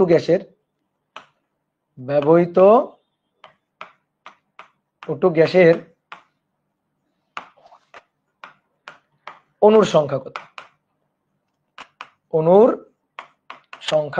খুবই সুন্দর একটা ম্যাথ, ঠিক আছে? তো কি বলছে দেখি। একটি গ্যাস সিলিন্ডারে কিছু পরিমাণ গ্যাস রাখা আছে, কি গ্যাস? আদর্শ গ্যাস, এবং সেটা অক্সিজেন। তো সেই গ্যাস সিলিন্ডারে অক্সিজেন গ্যাসের আয়তন হচ্ছে 1 × 10⁻² মিটার কিউব, এটা আয়তন। আমি কি করছি, ওই অক্সিজেন গ্যাস সিলিন্ডার থেকে কিছু পরিমাণ অক্সিজেন গ্যাস বের করে দিছি। তো ভেতর থেকে কিছু গ্যাস বের হয়ে গেছে, ফলে গ্যাসের ভেতরের চাপটা কমে গেছে। আগে ছিল 2.5 × 10⁵, এখন গ্যাস বের করে নেওয়ার পরে চাপটা কমে 1.3 × 10⁵ প্যাসকেল হয়েছে। এই যে ঘটনাটা ঘটছে কিন্তু স্থির তাপমাত্রায়। তাপমাত্রা কততে স্থির? 300 কেলভিনে স্থির রেখে ঘটনাটা ঘটানো হয়েছে। তাহলে তুমি যে অক্সিজেন গ্যাসটা সিলিন্ডার থেকে বাইরে বের করে নিলা ব্যবহার করার জন্য, সেই অক্সিজেন গ্যাসের পরিমাণটা কত, ভর কত, এটা বের করতে হবে। এবং যতটুকু অক্সিজেন গ্যাস তুমি বের করে নিলা সেখানে কতগুলো অক্সিজেন অ্যাটম আছে, যতটুকু তুমি বের করে নিলা সেখানে কতগুলো অক্সিজেন অ্যাটম আছে, এটা আমাদের বের করতে হবে। তো দেখো, আসো একটু চিত্র এঁকে বুঝি। এটা অনেক সময় এভাবে উদ্দীপক হিসাবে দিতে পারে। কোন একটা ধরো যে শ্বাস প্রশ্বাসের জন্য কোন একজন রোগীকে একটা অক্সিজেন গ্যাস সিলিন্ডার সরবরাহ করা হয়েছে, সেখান থেকে সে শ্বাস প্রশ্বাসের কাজে কিছু পরিমাণ অক্সিজেন গ্যাস ব্যবহার করলো। পরে সিলিন্ডারের মধ্যে গ্যাসের চাপ এত থেকে কমে এত হলো, তাপমাত্রাটা, রুমের তাপমাত্রাটা, ধরো রোগী যে কক্ষে ছিল সেই কক্ষে রুমের তাপমাত্রা এততে কনস্ট্যান্ট ছিল। আয়তন বলে দিবে, যে আয়তন, গ্যাসের আয়তন ছিল প্রথমে আদিতে 1 × 10⁻² মিটার কিউব। বলবে রোগী কি পরিমাণ অক্সিজেন গ্যাস তার শ্বাস প্রশ্বাসের কাজে ব্যবহার করলো, একই জিনিস, বুঝছো? তাহলে দেখো আমি একটু গ্যাস সিলিন্ডারটা আঁকি। যে এইটা হচ্ছে ধরো অক্সিজেন গ্যাস সিলিন্ডার, এটা ধরো অক্সিজেন গ্যাস সিলিন্ডার। এই অক্সিজেন গ্যাস সিলিন্ডারের আয়তন ভি, ভি হচ্ছে 1 × 10⁻² মিটার কিউব। অক্সিজেন গ্যাস সিলিন্ডারের আয়তন, এর ভেতরে এই যে অক্সিজেন গ্যাসটা আছে, তাহলে পাত্রের আয়তন বা গ্যাসের আয়তন এটা। টেম্পারেচার 300 কেলভিনে স্থির, টেম্পারেচার টি কনস্ট্যান্ট 300 কেলভিনে স্থির আছে। প্রেসারটা ছিল হচ্ছে প্রথমে 2.5 × 10⁵ প্যাসকেল, এটা ছিল প্রেসার। এবার পরবর্তীতে কিছু পরিমাণ অক্সিজেন গ্যাস বের করে নেওয়া হয়েছে, এখান থেকে কিছু পরিমাণ অক্সিজেন গ্যাস বের করে নেওয়া হয়েছে। বের করে নেওয়া হলে প্রেসারটা কমে গেছে, প্রেসারটা কমে P2 হচ্ছে, এটা তাহলে P1 বলি, এটা তাহলে P2 হবে 1.3 × 10⁵ প্যাসকেল, এটা হচ্ছে প্রেসার, এটা P2 হচ্ছে। দেখো খুবই সহজ। স্থির টেম্পারেচার, তাপমাত্রা ফিক্সড, টি ফিক্সড, চাপ কমে P1 থেকে P2, আয়তন তাহলে এটা V1 1 × 10⁻² মিটার কিউব আয়তন, তাহলে এটা যদি V1 হয় আগে লিখবা না, তাহলে এটা V2 কত বের করা যাবে না? স্থির তাপমাত্রা বুঝছো, স্থির তাপমাত্রা, টেম্পারেচার কনস্ট্যান্ট। তাহলে টেম্পারেচার কনস্ট্যান্ট হলে চাপ আর আয়তন পরস্পরের সাথে ব্যস্তানুপাতিক, চাপ আর আয়তন পরস্পরের সাথে ব্যস্তানুপাতিক হলে P1 V1 = P2 V2, বুঝছো? তাহলে P1 এর মানটা বসাবা, V1 এর মানটা বসাবা, P2 এর মানটা দেওয়া আছে, জানো না শুধু V2, সুন্দর করে এখান থেকে V2 বের করে নিবা। কি ক্লিয়ার? বুঝতে পারছো? বলো, সুন্দর করে P2 টা বের করে নিবা, বলো। বের করে নিলে হবে না? বের করে নিলে হবে না, এটা করা যাবে না, এটা করলে চরম আহাম্মকি হবে। এবং কেন করা যাবে না সেই জিনিসটা তোমাকে আমি গত ক্লাসেও বলছিলাম। তুমি গ্যাস বের করে নিচ্ছ, কিছু গ্যাসের পরিমাণ একই আছে, নির্দিষ্ট ভরের গ্যাস আছে, মোল সংখ্যা একই আছে, যখন গ্যাস বের করে নিবা মোল সংখ্যা তো চেঞ্জ হয়ে গেছে, তাহলে তখন বয়েলের সূত্র খাটে না। বেলুন ফুলানোর সময়, বেলুনে হাওয়া ভরার সময় কেন বয়েলের সূত্র খাটে না? সেম কারণ এটা। আমি সিলিন্ডার থেকে অক্সিজেন গ্যাস বের করে নিলাম, খাটে না, তাহলে এটা হবে না, কিন্তু এটা করা যাবে না, এটা করা যাবে না, এটা আমি করতে পারবো না, বুঝলা? এটা করা যাবে না। তাহলে এবার আসো, তাহলে কি করা যায়? তাহলে আয়তনে এটা V1 ওইটা V2, এটা হবে না? উত্তর হচ্ছে না, আয়তন V2 হবে না, আয়তন ফিক্সড। এই ম্যাথটাতে তোমার এইটাই বুঝতে হবে যে আয়তন V2 V1 না, আয়তনটা ফিক্সড। এটা বুঝলেই তুমি ম্যাথ বুঝে গেছো। কেমনে আয়তন ফিক্সড? আচ্ছা ভাই তুমি দেখো তো, তুমি যখন এখান থেকে কিছু পরিমাণ অক্সিজেন গ্যাস ব্যবহার করে নিবা, বের করে নিবা, তখন কি গ্যাস সিলিন্ডারটা চুপসে ছোট হয়ে যায়? যে অক্সিজেন গ্যাস সমস্ত গ্যাস বের হয়ে গেছে তাহলে চুপসে ছোট হয়ে গেল, তাহলে আয়তন কমে যায়? এরকম হয়? হয় না। রান্নার গ্যাস সিলিন্ডার আছে সবার বাসায়, রান্নার গ্যাস সিলিন্ডার থেকে যখন মনে করো রান্না করতে করতে হঠাৎ করে গ্যাস নাই, তো এই গ্যাস নাই তুমি বুঝো কেমনে? রান্নার গ্যাস সিলিন্ডার থেকে রান্না করতে করতে ধরো গ্যাস শেষ হয়ে গেছে, গ্যাস নাই, বুঝো কেমনে? গ্যাস সিলিন্ডারটা চুপসে এতটুকু হয়ে গেছে, চুপসে এতটুকু হয়ে যায়? হয় না। তাহলে গ্যাস সিলিন্ডারের আয়তন কিন্তু যা আছে তাই থাকে, অর্থাৎ সিলিন্ডারের মধ্যে যতটুকু গ্যাস থাকুক, যতটুকুই গ্যাস থাকুক, আয়তনটা ফিক্সড। এই অক্সিজেন গ্যাস সিলিন্ডার থেকে আমি অনেক বেশি অক্সিজেন গ্যাস ব্যবহার করে নিছি, ভিতরে এই সামান্য একটু অক্সিজেন গ্যাস আছে, ওই সামান্য একটু অক্সিজেন গ্যাসের আয়তনও হবে পুরো এই সিলিন্ডারটার আয়তনেরই সমান, অর্থাৎ পূর্বের আদি আয়তনেরই সমান। তাহলে আদি আয়তন চেঞ্জ হবে না, ভি একই থাকবে, তাহলে ভি ফিক্স থাকবে, ভি কনস্ট্যান্টই থাকবে, ভি একই থাকবে, বুঝছো? এইটাই বুঝতে হবে। তাহলে ভি যদি একই থাকে, ভিটা যদি একই থাকে, তাহলে পরবর্তীতে গ্যাস সিলিন্ডারটা দেখতে এই একই রকমই হবে, একই রকম, ভি তো কনস্ট্যান্ট, ভি তো একই। তাহলে চেঞ্জ কি হইলো? চেঞ্জ হইলো হচ্ছে আগে গ্যাস ছিল অনেক বেশি, এই যে আগে গ্যাস ছিল অনেক বেশি, আগে গ্যাস ছিল অনেক বেশি, এখন গ্যাসটা কমে গেছে। তার মানে আগে মোল সংখ্যা ছিল N1, এখন মোল সংখ্যা N2 হয়ে গেছে। তাহলে বলো কতটুকু ব্যবহার করছি আমরা? ঠিক আছে, বলো কতটুকু ব্যবহার করছি? কতটুকু? N1 থেকে এখন N2 আছে, ব্যবহার করছি কতটুকু? N1 - N2 মোল সংখ্যা, যে কতটুকু অক্সিজেন গ্যাস আমরা ব্যবহার করছি, কত মোল অক্সিজেন গ্যাস আমরা ব্যবহার করছি, মোল সংখ্যা ডেল এন, এটা সমান সমান N1 - N2। অনেক বলতে ভাই অক্সিজেন গ্যাসের ভর চাইছে, আপনি মোল সংখ্যা কেন বের করতেছেন? মোল সংখ্যা পাইলেই নাম জানি, অক্সিজেন গ্যাস জানি, আণবিক ভর জানি, ভর আমি বের করে নিতে পারবো। তাহলে কতটুকু অক্সিজেন গ্যাস ব্যবহার করছি তার মোল সংখ্যাটা আমার জানা লাগবে।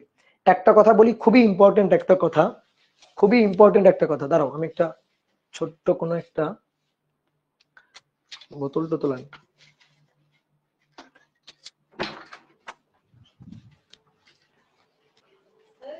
না না, একটা পানির বোতল লাগবে। পাইছি।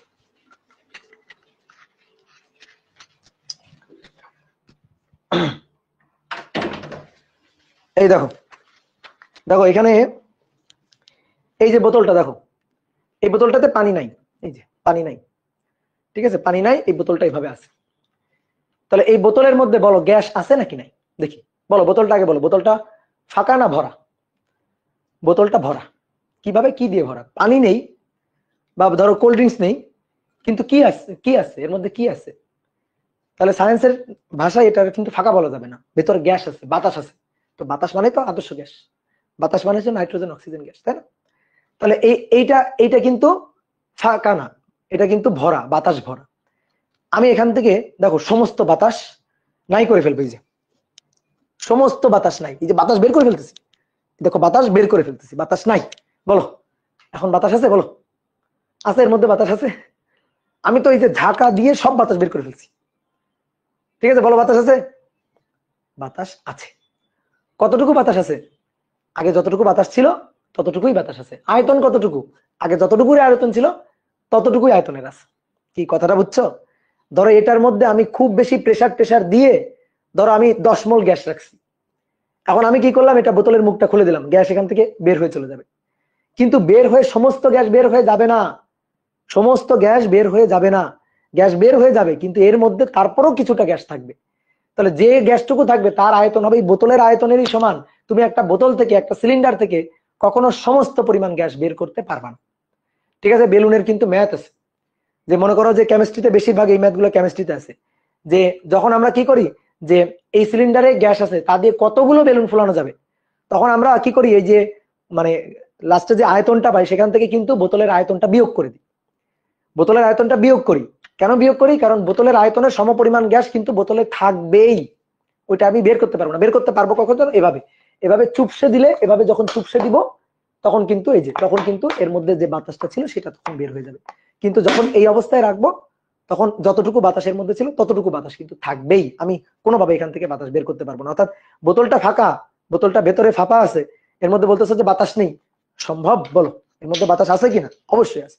তাহলে এই জিনিসটা মাথায় রাখবা, ঠিক আছে? এইটা বুঝলেই এই ম্যাথ বুঝে যাবা, এটা ফিল করতে পারলে এই ম্যাথ ফিল করতে পারবে। অনেকে কি করে, এই ম্যাথটা কিন্তু বিভিন্ন জায়গায় আসা, বুয়েটে আসা, চুয়েটে আসা, রুয়েটে আসা, বিভিন্ন জায়গায় এই ম্যাথটা আসছে, বোর্ড পরীক্ষাতে আসা। তাহলে বিভিন্ন জায়গায় সলভটাও কিন্তু ভুল করে দেওয়া আছে, দেখো তোমরা কোশ্চেন ব্যাংক খুলে দেখো, ঠিক আছে, যে সলভটাও ভুল করে দেওয়া আছে। পিয়ন ভিয়ন সমান সমান আহম্মকের মতো পিটু ভিটু লিখছে, হবে না, এটা বয়লের সূত্র খাটবে না। কি ক্লিয়ার? তাহলে আয়তনটা সেম থাকবে, যতটুকুই গ্যাস থাকুক আয়তনটা সেম আছে, এইটাই তোমার মাথায় রাখতে হবে, যে ভিটা ফিক্সড, টেম্পারেচার তো ফিক্সড বলেই দিছে যে টেম্পারেচার এটা ফিক্সড। তাহলে এখন তাহলে আমি এখানে কি সূত্র লিখতে পারি? এখানে লিখতে পারি এই যে পিওন ভিয়ন পি2 ভি2 প্রযোজ্য হয়নি, মন খারাপ করার কিছু নাই, তুমি বস সূত্রটা খাটাইতে পারবা। পিওন ভিয়ন, তাহলে ভিয়ন তো আর হবে না, P one V N one R T one হবে না টি, এইখানে পি2 ভি2 তো আর হবে না, ভি এন টু আর টি, এটা। তাহলে এখান থেকে তুমি বলো তো ভাইয়া এন অন সমান সমান কত? P on V divided by R T, P on V divided by R T minus, এখান থেকে বলো, এখান থেকে বলো যে এন টু কত? P two V divided by R T, P two V divided by R T. তাহলে V এবং আর টি নিলাম কমন, P one minus P two, মানগুলো বসাই দিলে কাজ শেষ। তাহলে মান বসাই দিলে ভি হচ্ছে 1 ইন্টু 10⁻²। কেউ একজন উত্তর পেলো তো? আমি তোমাদেরটা দেখে বসাই দিব। 8.316, আমি এটাই লিখি, কোন কোন বইতে 8.314 লিখছে, কোনো সমস্যা নেই, লিখতে পারো। টেম্পারেচার হচ্ছে 300, P1 এর মান 2.5 আর P2 এর মান 1.5, তাহলে 2.5 মাইনাস 1.3 একবারে 10⁵ লিখলাম। তাহলে এখান থেকে মোল সংখ্যা পাবো, বলো মোল সংখ্যা, বলো মোল সংখ্যা বলো, দেখি ওই ব্যাপারে ওদের উত্তর নিয়ে আসি, ওরা তাড়াতাড়ি উত্তর দেয়। মোল সংখ্যা কত? 0.4811, আচ্ছা 0.4811, এই যে মোল সংখ্যা। এই ম্যাথ কিন্তু আর ভুল করা যাবে না, বুঝছো? 0.4811, এটা হচ্ছে মোল সংখ্যা। মোল সংখ্যা যদি বের করতে পারা যায় তাহলে বাকি সব তো ডাল ভাত। ব্যবহৃত অক্সিজেন গ্যাসের ভর, ওকে আমরা তো জানি যে মোল সংখ্যা সমান সমান ভর ভাগ আণবিক ভর, ভর ভাগ আণবিক ভর। তাহলে এটা ডেল এন হলে উপরে ডেল এম, এম দিয়ে লিখলেও কোনো সমস্যা নেই। তাহলে ব্যবহৃত অক্সিজেন গ্যাসের মোল সংখ্যা, কমে যাওয়া মোল সংখ্যা, কমে যাওয়া ভর। তাহলে এবার অতএব কমে যাওয়া ভর ডেল এম, মোল সংখ্যা 0.4811 ইন্টু আণবিক ভর 32 গ্রাম, গ্রামে রাখবো। তোমার যদি মনে হয় কেজিতে নিবার নাও, সমস্যা নেই। তাহলে 0.4811 ইন্টু 32, 15.395 কেজি, এত সরি কেজি না, সরি সরি সরি, এত গ্রাম। তাহলে এত গ্রাম অক্সিজেন গ্যাস ব্যবহার করা হয়েছে। তাহলে ধরো কোনো একজন রোগী তার শ্বাস প্রশ্বাসের কাজে এত গ্রাম অক্সিজেন গ্যাস, এত মোল অক্সিজেন গ্যাস ব্যবহার করছে, ঠিক আছে। এবার বলছে ব্যবহৃত অক্সিজেন গ্যাসের অণুর সংখ্যা কত। অণুর সংখ্যা, এক মোলে অণু থাকে ঐকিক নিয়মে করতে পারো, এক মোলে অণু থাকে অ্যাভোগাড্রোর সংখ্যা সমপরিমাণ 6.02 ইন্টু 10⁻23। অতএব এত মোলে অণু থাকে কত। তো কথা হচ্ছে কি, তুমি এখন ইন্টারে পড়ো, ঐকিক নিয়ম খাতার মধ্যে দেখলে কিন্তু টিচাররা মাইনাস মার্কিং দিবে। তাহলে কোনো ঐকিক নিয়ম টিয়ম চলবে না, সব সূত্র দিয়ে করবা। মোল সংখ্যা এটা সমান সমান অণুর সংখ্যা, এই যে ডেল এন ডিভাইডেড বাই অ্যাভোগাড্রোর সংখ্যা এন। তাহলে অতএব ডেল এন বা এন অণুর সংখ্যা, সেটা হচ্ছে মোল সংখ্যা 0.4811 ইন্টু 6.02 ইন্টু 10⁻23t। তাহলে এখান থেকে অণুর সংখ্যা, ভাই রে আমার একটা ছোট্ট ক্যালকুলেটর, এখান থেকে অণুর সংখ্যা চলে আসবে। বক্স নাও করে নিও।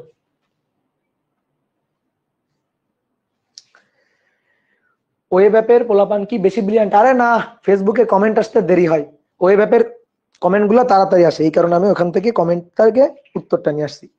তোমরা এখানে ফেসবুকে যারা আছো কমেন্ট করলে কমেন্ট আসতে দেরি হয়, বুঝছো। মিলিগ্রামে নিতে পারবো ভাইয়া। এই মিলিগ্রামে কেন নিবা? মিলিগ্রাম কি আছে একক? গ্রামে রাখো, গ্রামে রাখো, নয়তো কেজিতে নাও, মিলিগ্রামে কেন নিবা? এখন কেউ যদি এসে বলে ভাই আমি মাইক্রো গ্রামে নিব, ঠিক আছে, ন্যানোগ্রামে নিব, হবে? এগুলা বললে হবে? ওকে ডান। এবার চলো সামনে আগে। 3 নম্বর ম্যাথ, 2 গেল 3। এই যে হ্রদের গভীরতা টাইপের ম্যাথ গুলো। ধরো বলা হচ্ছে যে একটি বায়ু বুদবুদ, একটি বায়ু বুদবুদ কোন হ্রদের তলদেশ থেকে, হ্রদের তলদেশ থেকে পৃষ্ঠে আসলে, পৃষ্ঠে আসলে আয়তন 8 গুণ হয়, 8 গুণ হয়। এই তথ্য থেকে বের করো হ্রদের গভীরতা কত। এই তথ্য থেকে হ্রদের গভীরতা বের করো। এবার কিছু তথ্য তোমার দেওয়া থাকবে, যেমন হ্রদের পানির ঘনত্ব। তা আমি এটা লিখছি না, পানির ঘনত্ব তুমি জানো নরমালি 1000 কেজি/মিটার কিউব, লিখছি না এটা, ঠিক আছে। অনেক বলছে ভাই পানির ঘনত্ব অন্য কিছু দেওয়া থাকলে, ওই তো সেই জন্যই তো বললাম দেওয়া তো থাকবেই, তাহলে এটা আমি জানি বলে লিখছি না। আর একটা জিনিস হচ্ছে বায়ুমণ্ডলের চাপ, এটাও তোমার দেওয়া থাকবে। বায়ুমণ্ডলের চাপ এটা হচ্ছে 1.01 ইন্টু 10⁵ প্যাসকেল, এটা দেওয়া আছে। এটা কিন্তু বিভিন্ন মান দেওয়া থাকতে পারে, ঠিক আছে। 1.01 ইন্টু 10⁵ না দিয়ে 1 ইন্টু 10⁵ দিতে পারে। আবার মনে করো এভাবে বলতে পারে 76 সেন্টিমিটার বা 75 সেন্টিমিটার পারদ চাপ, এভাবেও বলে দিতে পারে। তো আমাদের হ্রদের গভীরতাটা বের করতে হবে। তো চলো দেখি হিসাব নিকাশ করে ফেলি। এই যে এটা হচ্ছে হ্রদ, এটা হচ্ছে হ্রদ। তো হ্রদে তো পানি আছে এবং শান্ত পানি, কোনো স্রোত টোত নাই। এই কারণে নর্মালি হ্রদ বা লেক বলে, নদী টদি বলে না, কারণ নদীর পানিতে স্রোত টোত থাকে। একটা বায়ু বুদবুদ নিচ থেকে উপরে ওঠার সময় সোজা উঠতে পারে না, এই কারণে নদীর পানি বলে না, পুকুর টুকুর বা এরকম হ্রদের কথা বলে। তাহলে ধরো একটা বায়ু বুদবুদ হ্রদের তলদেশে এখানে আছে, এই বায়ু বুদবুদটা আস্তে আস্তে আস্তে আস্তে উপরে পৃষ্ঠদেশে এসে পৌঁছালো। তাহলে পৃষ্ঠদেশে এসে পৌঁছালে কি হলো, আয়তনটা বাড়লো, এবং এটাই বলা আছে যে আয়তন 8 গুণ হবে। তাহলে এই অবস্থায় একেবারে হ্রদের তলদেশে আয়তনটা V1 কে আমি ধরলাম ভাইয়া V, আর পৃষ্ঠে যখন আসলো তখন আমি V2টাকে ধরলাম হচ্ছে 8V, 8 গুণ হয়েছে 8V। হ্রদের গভীরতা দ্যাট ইজ H, এটা হচ্ছে হ্রদের গভীরতা, এটা হচ্ছে H। এবার আসো বলো যখন তলদেশে ছিল তখন প্রেসারটাকে আমি বললাম P1, যখন পৃষ্ঠে V2 তাহলে এখানে প্রেসারটা হচ্ছে P2। ঠিক আছে, এবার একটু বুঝবা কেন বাবলটার আয়তনটা বাড়লো। একটা বায়ু বুদবুদ নিচ থেকে সোজা উপরে উঠে আসছে। বায়ু বুদবুদ মানে কি? বাতাসের গোলক আর কি, সহজ কথা। অনেকে ভাবতে ভাই বায়ু বুদবুদ একেবারে গোলক করে আঁকছেন। হ্যাঁ, আমরা গোলক হিসাবেই আঁকবো। ঠিক আছে, বায়ু বুদবুদ নর্মালি গোলকই হয়, আর আমরা গোলক ধরেই চিন্তা করবো, কোনো ব্যাপার না। ঠিক আছে, বায়ু বুদবুদ আবার এরকম ভাইবো না যে বায়ু বুদবুদ বেলুনের মতো, এরকম ভাইবো না। বায়ু বুদবুদকে আমরা গোলকই চিন্তা করবো। ঠিক আছে, খুব জটিল চিন্তা করবো না। ঠিক আছে, তাহলে বায়ু বুদবুদ এখান থেকে এখানে চলে আসলো, আয়তনটা বাড়লো। কেন আয়তন বাড়বে? কি ঘটনা ঘটলো যে আয়তনটা বাড়লো? আয়তনটা বাড়ছে তার কারণ চাপ কমে গেছে। দেখো এর ভেতরে যে পরিমাণ বাতাস ছিল, ভেতরে কিন্তু বাতাস একই আছে। ঠিক আছে, নাকি এখান থেকে এখানে আসার সময় বাতাস সাইড থেকে বাতাস ঢুকে গেছে? তা কিন্তু হয় না। তাহলে এর ভেতরে গ্যাসের পরিমাণ, বাতাসের পরিমাণ, এখানে বাতাসের পরিমাণ একই আছে। তাহলে আয়তনটা বাড়লো কেন?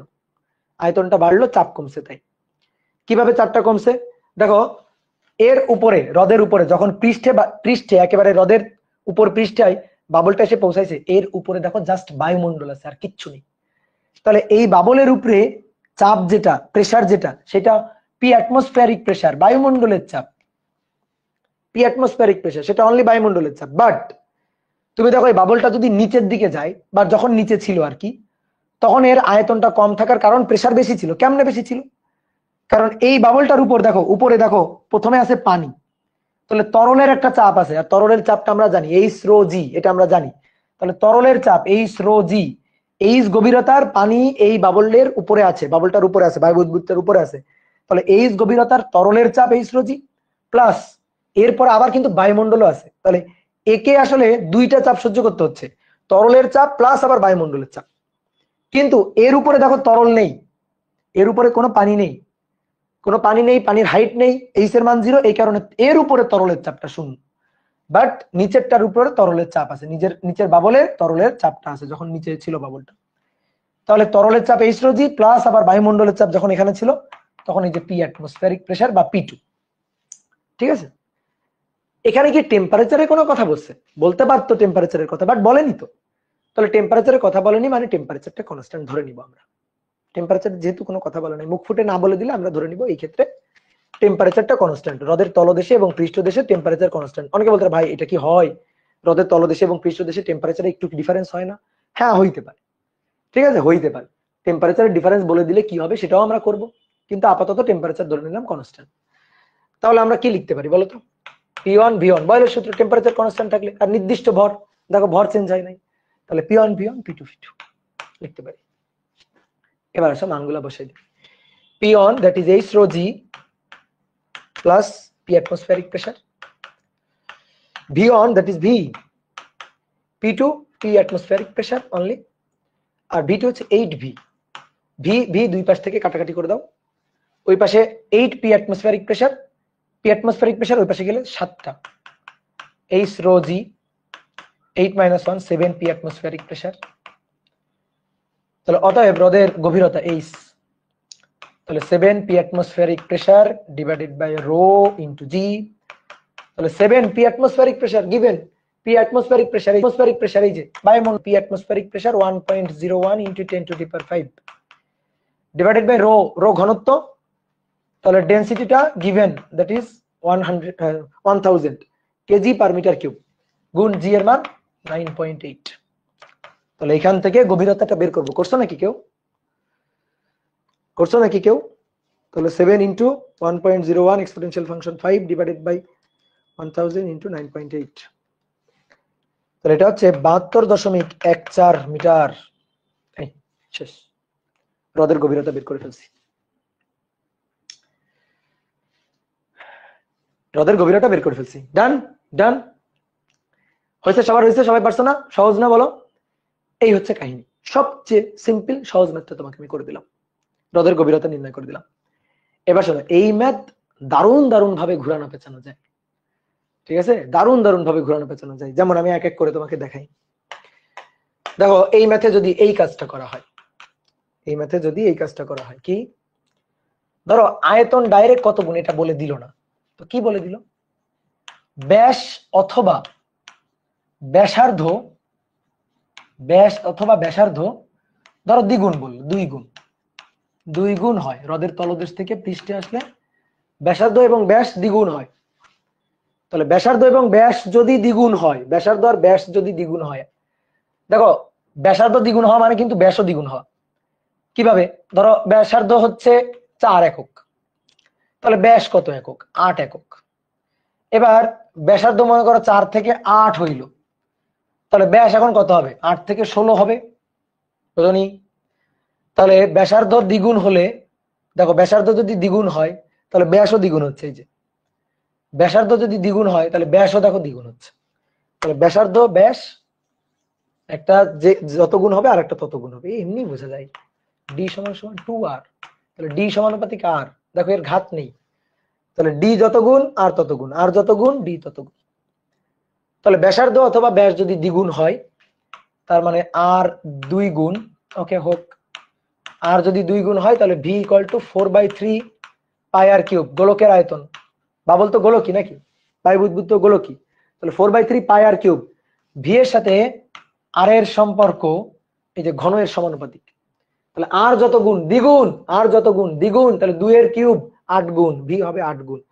অতএব ভি এটা 2 কিউব, দ্যাট মিন্স 8 গুণ হবে।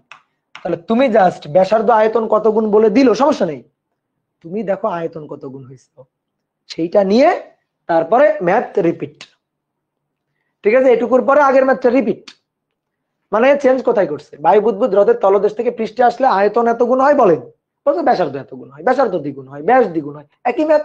ব্যাসার্ধ ব্যাস দ্বিগুণ হলে আয়তন হবে 2 এর ঘন অর্থাৎ 8 গুণ। শেষ, ক্লিয়ার? এবার আর কিভাবে ঘোরাইতে পারে?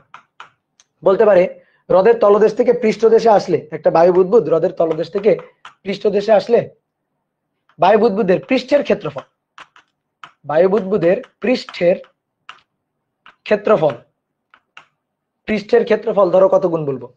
পৃষ্ঠের ক্ষেত্রফল ধরো বললাম 4 গুণ হয়, ধরো বললাম 4 গুণ হয়, ঠিক আছে, এটা বলে দিল। পৃষ্ঠের ক্ষেত্রফল, আয়তন বলে নাই, ব্যাসও বলে নাই, ব্যাসার্ধও বলে নাই, পৃষ্ঠের ক্ষেত্রফল। একটা গোলকের পৃষ্ঠের ক্ষেত্রফলের সূত্র কি? একটা গোলকের পৃষ্ঠের ক্ষেত্রফলের সূত্র এ, একটা গোলকের পৃষ্ঠের ক্ষেত্রফল এ হচ্ছে 4 পাই আর স্কয়ার, তাই তো? পৃষ্ঠের ক্ষেত্রফল। তো বাবলটা যদি নিচ থেকে উপরের দিকে ওঠে, বাবলটা বড় হচ্ছে, তাহলে পৃষ্ঠের এরিয়াটাও বাড়তেছে। তাহলে পৃষ্ঠের ক্ষেত্রফল বলে দিল, সে পৃষ্ঠের ক্ষেত্রফল 4 পাই আর স্কয়ার। পৃষ্ঠের ক্ষেত্রফল বলছে 4 গুণ, বলো পৃষ্ঠের ক্ষেত্রফল 4 গুণ হলে আর কত গুণ বলো? পৃষ্ঠের ক্ষেত্রফল 4 গুণ হলে আর কত গুণ বলো? এ সমানুপাতিক আর স্কয়ার। তাহলে এ যদি 4 গুণ হয়, এ 4 গুণ, তাহলে অতএব আর কত গুণ? আর রুট 4। তাহলে আর কত গুণ? এই দেখো আর মানে এরকম লেখা যায় না, রুট এ সমানুপাতিক আর। তাহলে এ কত গুণ? 4 গুণ। তাহলে 4 এর রুট করো, 4 এর রুট করলে 2। তাহলে অতএব আর হবে 2 গুণ। এই যে তুমি আগে দেখবা আর কয় গুণ, ডান, আর কত গুণ বের করলা। তাহলে পৃষ্ঠের ক্ষেত্রফল 4 গুণ হলে আর হবে দ্বিগুণ, এবার আর দ্বিগুণ হলে আয়তন হবে 8 গুণ, তাহলে ভি হবে 2 কিউব সমান সমান 8 গুণ। শেষ। তারপরে এই ম্যাথটা আবার রিপিট। বুঝছো? কত সহজ না? দেখো অনেকগুলো ম্যাথ করে দিচ্ছি কিন্তু ঠিক আছে, এবার আসো নেক্সট। কি বলতে পারে? হ্রদের তলদেশ ও পৃষ্ঠদেশে তাপমাত্রা ভিন্ন ভিন্ন। পৃষ্ঠদেশে তাপমাত্রা আলাদা, মানে তাপমাত্রার কথা বলবে আর কি, আলাদা বলে দিবে। হ্রদের তলদেশে এত, পৃষ্ঠদেশে এত বলে দিল। দিক না, দিক। সূত্র কি হবে? সূত্র তখন হবে P1 V1 divided by T1 P2 V2 divided by T2। আসলে এখানে N1 আছে, N1 N2 আছে, দেখতে পাচ্ছ না তুমি? N1 N2 আছে, দেখতে পাচ্ছ না কেন? কারণ এই বাবলের মধ্যে এক্সট্রা কোনো গ্যাস ঢোকে নাই, কিছু পরিমাণ গ্যাস আমি বেরও করে নি নাই, বায়ু ওই বাবলের মধ্যে যতটুকু ছিল ততটুকুই আছে। তাহলে N1 এবং N2 পরস্পর সমান। N1 এবং N2 যদি পরস্পর সমান হয়, দুই পাশ থেকে কাটাকাটি। তাহলে আগের জিনিসটাই P1 V1 P2 V2 একই রকম ভাবে থাকবে, শুধু এবার হ্রদের তলদেশে টেম্পারেচার এত, হ্রদের পৃষ্ঠদেশের টেম্পারেচার এত, টেম্পারেচার বলে দিবে, নিচে তুমি টেম্পারেচারটা অ্যাড করে নিবা, শেষ। তারপরে এই ম্যাথ রিপিট। বুঝতে কি পারছো? বুঝতে পারছো কিনা বলো? এবার আসো, ম্যাথ মোটামুটি হইল, এই 3টা ম্যাথে আমরা আজকে করবো ভাবছিলাম, করলাম। ম্যাথের আসল ক্লাস নেক্সট দিন থেকে শুরু হবে। এবার আমি তোমার একটা থিওরিটিক্যাল জিনিস পড়াবো। সেটা হচ্ছে, আমি বলছিলাম আদর্শ গ্যাস হচ্ছে বয়লের সূত্র, চার্লসের সূত্র, চাপের সূত্র মানে, বাস্তব গ্যাস মানে না। তো বাস্তব গ্যাসের কি এমন ঘটনা, কেন বাস্তব গ্যাস মানে না, কেন বাস্তব গ্যাস আদর্শ গ্যাসের বৈশিষ্ট্য থেকে কেন বিচ্যুত হয়, কি কারণে, বা আদর্শ গ্যাসের বৈশিষ্ট্যগুলা কি কি, বাস্তব গ্যাসের বৈশিষ্ট্যগুলা কি কি, একেবারে বইয়ের প্রথম পৃষ্ঠায় লেখা আছে। তো এই মানে বইয়ের প্রথম পৃষ্ঠা মানে এই অধ্যায়ের প্রথম পৃষ্ঠা আর কি। তো এখান থেকে এমসিকিউ আসে, এইখান থেকে 2 মার্কের কোশ্চেন আসে, যে কোন শর্তে বাস্তব গ্যাস আদর্শ গ্যাসের মতো আচরণ করে, কোন শর্তে বাস্তব মানে আদর্শ গ্যাস বাস্তব গ্যাসের মতো আচরণ করে, ঠিক আছে, কেন বাস্তব গ্যাসের মানে বয়েলের সূত্র, চার্লসের সূত্র এগুলা কেন মেনে চলে না। তো এইরকম কিছু কোশ্চেন আছে। এই কোশ্চেন গুলার উত্তর পোলাপান মুখস্থ করতে গিয়ে মনে করো যে খুবই কষ্টে থাকে। তো এই কারণে আমরা ওই ওই ব্যাপারটা একটু দেখি পড়তে পারি কিনা, এবং আমরা দেখি আমাদের মুখস্থ আসলেই করা লাগে কিনা। তাহলে লিখো, আদর্শ গ্যাস ও বাস্তব গ্যাসের তুলনা বা বৈশিষ্ট্য। ঠিক আছে, হেডিংটা লিখো, আদর্শ ও বাস্তব গ্যাস। আদর্শ ও বাস্তব গ্যাস, এদের এই বৈশিষ্ট্যটা আমরা একটু দেখব, বা পার্থক্যটা আমরা একটু দেখব।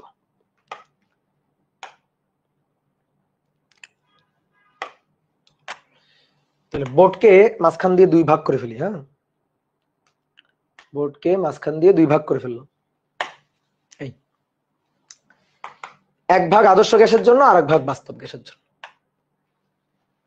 আসো আমরা এখানে আদর্শ গ্যাসের চিত্র আঁকবো। তাহলে একটা গ্যাস সিলিন্ডার আঁকি আগে।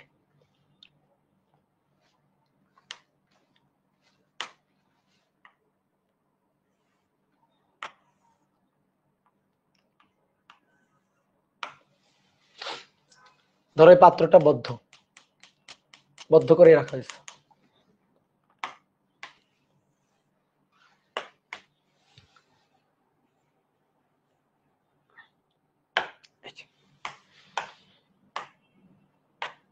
এই পাত্রে আছে আদর্শ গ্যাস, আইডিয়াল গ্যাস, নিখুঁত গ্যাস।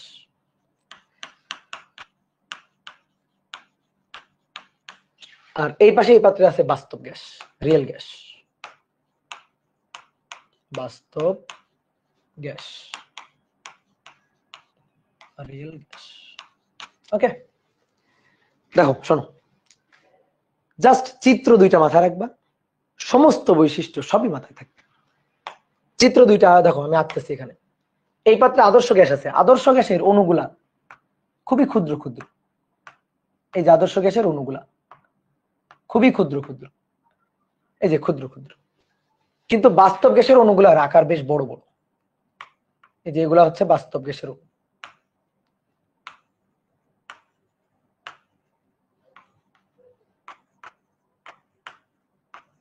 এগুলো হচ্ছে বাস্তব গ্যাসের অণু।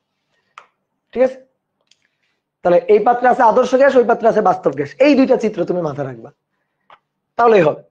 তাহলে দেখো, চিত্র থেকে প্রথম বৈশিষ্ট্য বা শর্ত বা সংজ্ঞা আমরা লিখেই ফেলতে পারি। 1 নম্বর হচ্ছে, দেখো এই চিত্রের দিকে তাকাও, গ্যাসের অণুগুলার আকার খুবই ক্ষুদ্র, বা আদর্শ গ্যাসের অণুগুলার আকার,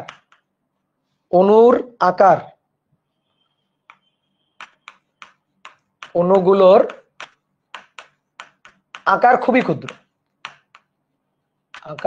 ক্ষুদ্র, আচ্ছা, অণুগুলোর আকার যদি ক্ষুদ্র হয়, বুঝে বুঝে বলবো, হ্যাঁ, অণুগুলোর আকার যদি খুবই ক্ষুদ্র ক্ষুদ্র হয়, তাহলে পাত্রের আয়তনের তুলনায় গ্যাসের আয়তন অতি নগণ্য। পাত্রের আয়তনের তুলনায় গ্যাসের যে আয়তনটা সেটা অতি নগণ্য, কারণ অণুর আকার তো অনেক ক্ষুদ্র ক্ষুদ্র ক্ষুদ্র ক্ষুদ্র ক্ষুদ্র অণু এই পাত্রের মধ্যে রাখা আছে। তাহলে অণুর যেহেতু আকার ক্ষুদ্র, তাহলে পাত্রের আয়তনের তুলনায় গ্যাসের আয়তন অতি নগণ্য। তাহলে এটাই আমরা লিখবো নেক্সট পয়েন্ট, পাত্রের আয়তনের তুলনায় গ্যাসের আয়তন অতি নগণ্য, গ্যাসের আয়তন নগণ্য। অতি নগণ্য। এইটা হচ্ছে এই যে আদর্শ গ্যাসের মূল দুইটা বৈশিষ্ট্য। এবার আসো এই দুইটার পরিপ্রেক্ষিতে যদি আমরা এখানে একটু তাকাই, তাহলে দেখো তো কি বলতে পারি এই দুইটার পরিপ্রেক্ষিতে চিন্তা করে, বলো এই দুইটার পরিপ্রেক্ষিতে চিন্তা করে এখানে কি বলতে পারি? জাস্ট বিপরীত না? দেখো তো, মানে পার্থক্যের মতো করে আমরা লিখতেছি, জাস্ট বিপরীত। দেখেই বলো, চিত্র দেখে বলো। অণুগুলার আকার কি এর তুলনায় ক্ষুদ্র মনে হচ্ছে তোমার কাছে? বাস্তব আদর্শ গ্যাসের তুলনায় কি বাস্তব গ্যাসের অণুগুলা ক্ষুদ্র মনে হচ্ছে? না। তাহলে অণুগুলার আকার কিন্তু ক্ষুদ্র নয়, অণুগুলার আকার কিন্তু বৃহৎ। অর্থাৎ বাস্তব গ্যাসের অণুর আকার নির্দিষ্ট নির্দিষ্ট আকার আছে। আদর্শ বাস্তব গ্যাসের যে অণুগুলা, সেই অণুগুলার নির্দিষ্ট ফিক্সড আকার আছে। এক এক গ্যাসের মনে করো যে অণুর আকার এক এক রকম। কার্বন ডাইঅক্সাইড গ্যাসের অণুর আকার একটু বড়, হাইড্রোজেন গ্যাসের অণুর আকার একটু ছোট, অক্সিজেন গ্যাসের অণুর আকার ধরো আর একটু বড়। এরকম ভিন্ন ভিন্ন গ্যাসের অণুর আকার ভিন্ন ভিন্ন, অর্থাৎ ফিক্সড অণুর আকার আছে। কথা বুঝছো? তাহলে অণুর আকার গুলা অণু অতি নগণ্য আকারের নয়, অতি নগণ্য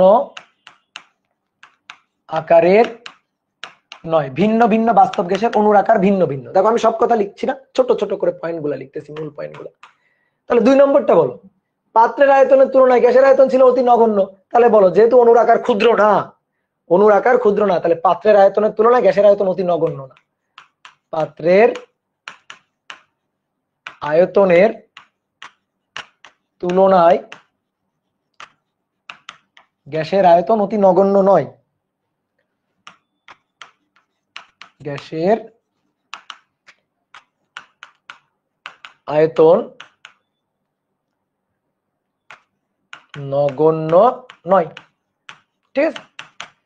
এই যে এই দুইটা জিনিস যদি মাথায় থাকে, এর পরের গুলা এমনিতেই লিখতে পারবো। দেখো তো, আসো 3 নম্বর, যেহেতু অণুর আকার ক্ষুদ্র, যেহেতু পাত্রের আয়তনের তুলনায় গ্যাসের আয়তন অতি নগণ্য, অণুর আকার ক্ষুদ্র হওয়ার কারণে গ্যাসের আয়তন অতি নগণ্য হওয়ার কারণে দেখো তো একটা অণু থেকে আরেকটা অণু দূরে দূরে দূরে দূরে অবস্থান করতেছে না? তাহলে অণুগুলা যদি দূরে দূরে অবস্থান করে, তাহলে অণুগুলার আন্তঃআণবিক ফাঁকা স্থান বেশি। অণুগুলোর আন্তঃআণবিক ফাঁকা স্থান বেশি। আন্তঃআণবিক ফাঁকা স্থান বেশি, অণুগুলোর আন্তঃআণবিক ফাঁকা স্থানটা বেশি। তাহলে এখানে বলো অণুগুলোর আন্তঃআণবিক ফাঁকা স্থান তো এখানে বেশি। এখানে বলো, দেখে বলো। অণুগুলোর আকার তো বড় বড়, ক্ষুদ্র না, এবং পাত্রের আয়তনের তুলনায় গ্যাসের আয়তন অতি নগণ্য না, বেশ যথেষ্ট আয়তন আছে গ্যাসের, একটা মনে করো যে উল্লেখযোগ্য মান আছে আয়তনের, অতি নগণ্য আয়তন না। তাহলে অণুগুলা পরস্পর থেকে খুব দূরে অবস্থান করতেছে না, কাছাকাছি অবস্থান করতেছে। কাছাকাছি অবস্থান করলে আন্তঃআণবিক ফাঁকা স্থান কম। তাহলে এখানে তাই লিখবো যে আন্তঃআণবিক ফাঁকা স্থান কম।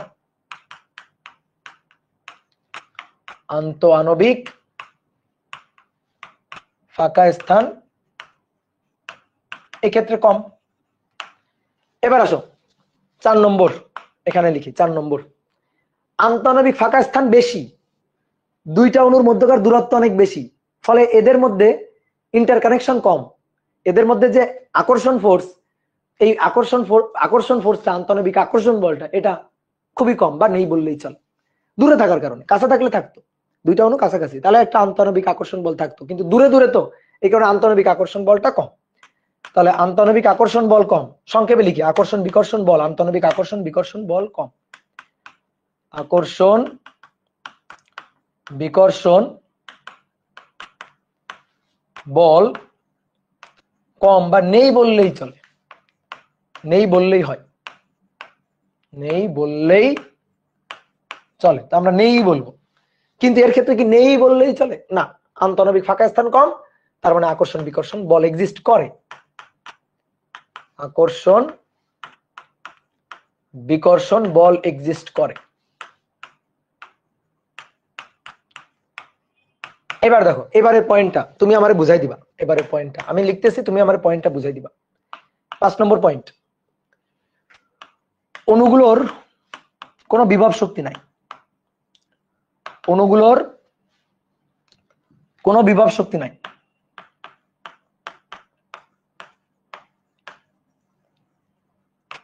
কোনো বিভব শক্তি নাই। যেহেতু অণুগুলোর কোনো বিভব শক্তি নাই, তাহলে সমস্ত শক্তি গতিশক্তি। সুতরাং সমস্ত শক্তি গতিশক্তি। এই লাইনটা তুমি আমার একটু বুঝাই কেন লিখলাম আমি। অণুগুলোর কোনো বিভব শক্তি নাই, তাহলে সমস্ত শক্তি গতিশক্তি কেন লিখলাম? অণুগুলোর কেন বিভব শক্তি নেই? বিভব শক্তি কখন হয়? প্রাকৃতিক যে কোনো বলের বিরুদ্ধে এক্সটার্নাল এজেন্ট কর্তৃক কৃত কাজটাই হচ্ছে বিভব শক্তি। প্রাকৃতিক যে কোনো বলের বিরুদ্ধে, ধরো মহাকর্ষ বলের বিরুদ্ধে এজেন্ট দ্বারা কৃত কাজ মহাকর্ষ বিভব শক্তি, তড়িৎ বলের বিরুদ্ধে এজেন্ট দ্বারা কৃত কাজ তড়িৎ বিভব শক্তি, অভিকর্ষ বলের বিরুদ্ধে এজেন্ট দ্বারা কৃত কাজ অভিকর্ষ বিভব শক্তি, স্প্রিং বলের বিরুদ্ধে এজেন্ট দ্বারা কৃত কাজ স্প্রিং এ সঞ্চিত বিভব শক্তি, স্থিতিস্থাপক বলের বিরুদ্ধে স্থিতিস্থাপক বলের এজেন্ট দ্বারা কৃত কাজ এটা হচ্ছে তারে সঞ্চিত বিভব শক্তি। তাহলে যে কোনো ক্ষেত্রে এজেন্ট দ্বারা প্রাকৃতিক বলের বিরুদ্ধে কৃত কাজটা বিভব শক্তি। আন্তঃনবিক অণুগুলার মধ্যে কোনো আন্তঃনবিক আকর্ষণ বলই নাই, অণুগুলার মধ্যে কোনো আন্তঃনবিক আকর্ষণ বলই নাই। যদি দুটা অণু পরস্পরকে আকর্ষণ করতো, এই আকর্ষণ বলের বিরুদ্ধে অণু দুইটাকে একটা দূরত্বে অবস্থান করাইতে এজেন্টের কাজ হইতো। যেমন একটা স্প্রিং স্বাভাবিক অবস্থায় আছে, এই স্প্রিংটাকে টেনে স্থিতিস্থাপক বলের বিরুদ্ধে স্প্রিং বলের বিরুদ্ধে টেনে প্রসারণ ঘটাইতে আমার দ্বারা কাজ হবে, সেটা স্প্রিং মধ্যে বিভব শক্তি হিসেবে জমা থাকবে। দুইটা অণু যদি পরস্পরকে আকর্ষণ করতো, আদর্শ গ্যাসের অণু পরস্পরকে আকর্ষণ করতো অথবা বিকর্ষণ করতো, তাহলে আকর্ষণ বিকর্ষণ বলের বিরুদ্ধে আমি যে কাজটা করতাম সেটা বিভব শক্তি হলো। কিন্তু এখানে তো আকর্ষণ বিকর্ষণ বলই না, যেহেতু আকর্ষণ বিকর্ষণ বল নাই, তাহলে আমি আর কার বিরুদ্ধে, এক্সটার্নাল এজেন্ট আর কার বিরুদ্ধেই বা কাজ করবে? এই কারণে কোনো বিভব শক্তিও নাই। কি কথা বুঝছো? যেমন অভিকর্ষীয় বল যদি না থাকতো অভিকর্ষ বিভব শক্তি থাকতো না, যদি মহাকর্ষ বল না থাকতো মহাকর্ষ বিভব শক্তি থাকতো না, তড়িৎ বল না থাকলে তড়িৎ বিভব শক্তি থাকতো না, স্প্রিং বল না থাকলে স্প্রিং এর সঞ্চিত বিভব শক্তি থাকতো না। তাহলে এই বলগুলো আছে বিধায় এই বলের বিরুদ্ধে এক্সটার্নাল এজেন্ট দ্বারা কাজটাই বিভব শক্তি। আন্তঃনবিক আকর্ষণ বিকর্ষণ বল নেই, তুমি বিভব শক্তি কেমনে পাবা? কাজ করবা কিভাবে? এক্সটার্নাল এজেন্ট দ্বারা কাজই তো হবে না, তো কাজ হবে না বলে কোনো বিভব শক্তি নেই। তাহলে সমস্ত শক্তি কি? গতিশক্তি। অনেক ভাই গতিশক্তি কেমনে থাকবে? গতিশক্তি তো ভর আর বেগের উপর নির্ভর করে। এই গ্যাসের অণুগুলার ভর আছে তো, যতই কম হোক ভর তো আছে। আর এই অণুগুলা কি স্থির মনে হয়? অণুগুলা তো ছোটাছুটি করতেছে, তার মানে তাদের বেগ আছে। তো র্যান্ডম ভাবে ছোটাছুটি করার জন্য বেগ আছে, ভর আছে, আর বেগ আর ভর থাকলে গতিশক্তি তো আছে। যেহেতু বিভব শক্তি নেই, তার সমস্ত শক্তি গতিশক্তি। তাহলে টোটাল এনার্জি হচ্ছে কাইনেটিক এনার্জি, ঠিক আছে? কোনো পটেনশিয়াল এনার্জি নেই। তাহলে এবার আসো এইখানে বলো, তাহলে এখানে ঘটনাটা এর জাস্ট উল্টাটা। তাহলে কি বলবো এখানে? যেহেতু আন্তঃনবিক আকর্ষণ বল আছে, তার মানে বিভব শক্তি আছে। তাহলে বিভব শক্তি এক্সিস্ট করে, এখানে বিভব শক্তি আছে, অণুগুলোর মধ্যে বিভব শক্তি আছে, বিভব শক্তি এক্সিস্ট করে। কিন্তু বলো সমস্ত শক্তি গতিশক্তি? বলো বিভব শক্তি আছে, তাহলে সমস্ত শক্তি গতিশক্তি নয়। এখানে বিভব শক্তি নাই বিধায় সমস্ত শক্তি গতিশক্তি, এখানে বিভব শক্তি আছে তাহলে সমস্ত শক্তি গতিশক্তি নয়, সমস্ত শক্তি গতিশক্তি নয়। বুঝলা? এবার আসো নেক্সট পয়েন্ট, 7 নম্বর পয়েন্ট। 7 নম্বর পয়েন্ট হচ্ছে, এটাকে অন্য কালি দিয়ে লিখি। 7 নম্বর পয়েন্ট হচ্ছে, বলতো অণুগুলার কি চোখ আছে কিনা? বলো, এই যে অণুগুলা আছে, আদর্শ গ্যাসের অণুগুলা, কয়টা করে চোখ আছে বলো দেখি? বলো কোনো চোখ আছে? নাই। এরা ছোটাছুটি করতেছে, তাহলে চোখ নাই, ছোটাছুটি করতেছে, তাহলে একটা অণু গিয়ে আরেকটা অণুর সাথে একটা ধাক্কা লাগবে না? তাহলে অণুগুলা কিন্তু পরস্পরের সাথে নিজেরা পরস্পরের মধ্যে কন্টিনিউয়াসলি ধাক্কার সম্মুখীন হচ্ছে, ইভেন পাত্রের দেওয়ালের সাথে সংঘর্ষের সম্মুখীন হচ্ছে। তাহলে অণুগুলার মধ্যে ধাক্কা লাগতেছে, অণুগুলা নিজেরা পরস্পরের সাথে ধাক্কা লাগাচ্ছে, আবার অণুগুলা পাত্রের দেওয়ালের সাথেও ধাক্কা লাগাচ্ছে, সংঘর্ষ হচ্ছে। এই সংঘর্ষ স্থিতিস্থাপক সংঘর্ষ। মনে পড়ে সংঘর্ষ স্থিতিস্থাপক সংঘর্ষ কাকে বলে? সংঘর্ষ দুই ধরনের হয়, হয় স্থিতিস্থাপক আর স্থিতিস্থাপক। যদি কোনো সংঘর্ষের আগের গতিশক্তি আর পরের গতিশক্তি যোগফলটা সমান সমান থাকে, তাহলে সেই সংঘর্ষ স্থিতিস্থাপক সংঘর্ষ। কিন্তু সংঘর্ষের আগে বস্তু দুইটার গতিশক্তির যোগফল সংঘর্ষের পরে বস্তু দুইটার গতিশক্তির যোগফলের সমান নাই, কম বেশি হয়েছে, তাহলে সেই সংঘর্ষটা হচ্ছে অস্থিতিস্থাপক সংঘর্ষ। তাহলে সংঘর্ষ স্থিতিস্থাপক মানে সংঘর্ষের আগের গতিশক্তি সমষ্টি সংঘর্ষের পরের গতিশক্তি সমষ্টির সমান সমান থাকবে। কি কথা কি বুঝছো? তাহলে এই ক্ষেত্রে যে অণুগুলা পরস্পরের সাথে এবং পাত্রের দেওয়ালের সাথে যে সংঘর্ষে লিপ্ত হচ্ছে, এই সংঘর্ষটা স্থিতিস্থাপক। আদর্শ সংঘর্ষ স্থিতিস্থাপক, সংঘর্ষ স্থিতিস্থাপক, আর এখানে সংঘর্ষটা অস্থিতিস্থাপক, সংঘর্ষ অস্থিতিস্থাপক। এখানে একটা জিনিস একটু গেস করা যায় বা মনে করে একটা হাইপোথিসিস দেওয়া যায়, কেন সংঘর্ষ স্থিতিস্থাপক, কেন সংঘর্ষ অস্থিতিস্থাপক। দেখো এখানে যেহেতু অণুর সমস্ত শক্তি গতিশক্তি, তাহলে সংঘর্ষের আগের গতিশক্তি সমষ্টি পরের গতিশক্তি সমষ্টি সমান সমান হলে স্থিতিস্থাপক সংঘর্ষ। সমস্ত শক্তি গতিশক্তি। দেখো অস্থিতিস্থাপক সংঘর্ষে আসলে কি হয়, সংঘর্ষের আগের গতিশক্তি পরের গতিশক্তি সমান সমান হয় না, কিছু কম বেশি হয়। আচ্ছা কিছু কম বেশি হয় কি শক্তি উধাও হয়ে যায়, উড়ে চলে যায়? না। তো কি হয় সেটা? সেটা অন্য কোনো শক্তিতে কনভার্ট হয়। ধরো সংঘর্ষের আগে গতিশক্তি ছিল 100 জুল, সংঘর্ষের পরে হচ্ছে 90 জুল, তার মানে 10 জুল কম। তাহলে এই 10 জুল কি হয়েছে, 10 জুল অন্য কোনো শক্তিতে কনভার্ট হয়ে গেছে। বুঝছো? তো এখানে বলা হয়েছে অণুগুলার সমস্ত শক্তি গতিশক্তি, অন্য কোনো শক্তি নেই, অন্য কোনো ধরনের কোনো শক্তি নেই। তাহলে সংঘর্ষের আগেও গতিশক্তি, সংঘর্ষের পরেও গতিশক্তি, অন্য কোনো তো শক্তি নেই। তাহলে সংঘর্ষের আগে গতিশক্তির সমষ্টি যা ছিল, শক্তির সংরক্ষণশীলতা নীতি, সংঘর্ষের পরেও তাই থাকতে হবে, কম বেশি তো হইতে পারবে না। তাহলে কম বেশি যদি না হয় তাহলে এই সংঘর্ষ কেমন সংঘর্ষ? স্থিতিস্থাপক সংঘর্ষ। সংঘর্ষের আগের গতিশক্তি পরের গতিশক্তি সমান সমান। অস্থিতিস্থাপক সংঘর্ষ হইলেই তো শক্তি কিছু কম বেশি হবে, তাহলে কম বেশি হয়ে অন্য কোনো শক্তিতে কনভার্ট হবে, এখানে তো সুযোগটাই নেই। সমস্ত শক্তি গতিশক্তি, বিভব শক্তি তো নেই বা অন্য কোনো শক্তি তো নেই, তাহলে কনভার্ট হওয়ার সুযোগ নেই। বাট এখানে তো আছে, এখানে কি সমস্ত শক্তি গতিশক্তি? নেই। তাহলে এখানে শক্তি অন্য কোনো শক্তিতে কনভার্ট হওয়ার সুযোগ আছে, ধরো বিভব শক্তি হওয়ার সুযোগ আছে। তাহলে এই কারণে এই সংঘর্ষটা অস্থিতিস্থাপক সংঘর্ষ। বুঝছো? এবার আসো, এবার আসো 8 নম্বর। এবার 8 নম্বরটা হচ্ছে এটাকে পরম শূন্য তাপমাত্রায় নেওয়া যায়। পরম শূন্য তাপমাত্রা তোমরা শিখে গেছো, জানো তোমরা যে আদর্শ গ্যাসকে থিওরিটিক্যালি আমরা পরম শূন্য তাপমাত্রায় নিতে পারবো, পরম শূন্য তাপমাত্রায় নেওয়া যায়, নেওয়া যায়। এই যে আমরা তো আলোচনা করি আদর্শ গ্যাসের আলোচনা, এটা আমরা পরম শূন্য তাপমাত্রায় নিতে পারবো থিওরিটিক্যালি, কিন্তু বাস্তবে না কোনো গ্যাসকে আদর্শ মানে কোনো গ্যাসকে পরম শূন্য তাপমাত্রায় নেওয়া যায় না। তো বাস্তবে যে গ্যাস নিয়ে তুমি ডিল করো সেটা তো বাস্তব গ্যাস, রিয়েল গ্যাস। তো রিয়েল গ্যাসকে তুমি পরম শূন্য তাপমাত্রা নিতে পারবে না, কারণ পরম শূন্য তাপমাত্রা -273°C তাপমাত্রা, ওই তাপমাত্রা গ্যাসের আয়তন শূন্য হয়ে যায়। তাহলে তুমি বাস্তব গ্যাসকে পরম শূন্য তাপমাত্রায় নিতে পারবা না। তাহলে বাস্তব গ্যাসকে পরম শূন্য তাপমাত্রায় নেওয়া যায় না, তাহলে এটাকে পরম শূন্য তাপমাত্রায় নেওয়া যায় না, নেওয়া যায় না। ঠিক আছে, লাস্ট আরেকটা সূত্র, আরেকটা সূত্র বলতেছি, শর্ত। সেটা হচ্ছে এই যে 9 নম্বর। আদর্শ গ্যাসের সূত্র মানে, আদর্শ গ্যাসের সূত্র পিভি ইকুয়াল টু এনআরটি, এটা মানে, এবং আদর্শ গ্যাসের জন্য তো এটা আমরা প্রমাণ করে আসলাম আজকে। তাহলে পিভি ইকুয়াল টু এনআরটি মানে কি? মানে না, পিভি ইকুয়াল টু এনআরটি মানে না। পিভি ইকুয়াল টু এনআরটি এই আদর্শ গ্যাসের সূত্র এটা মানে না।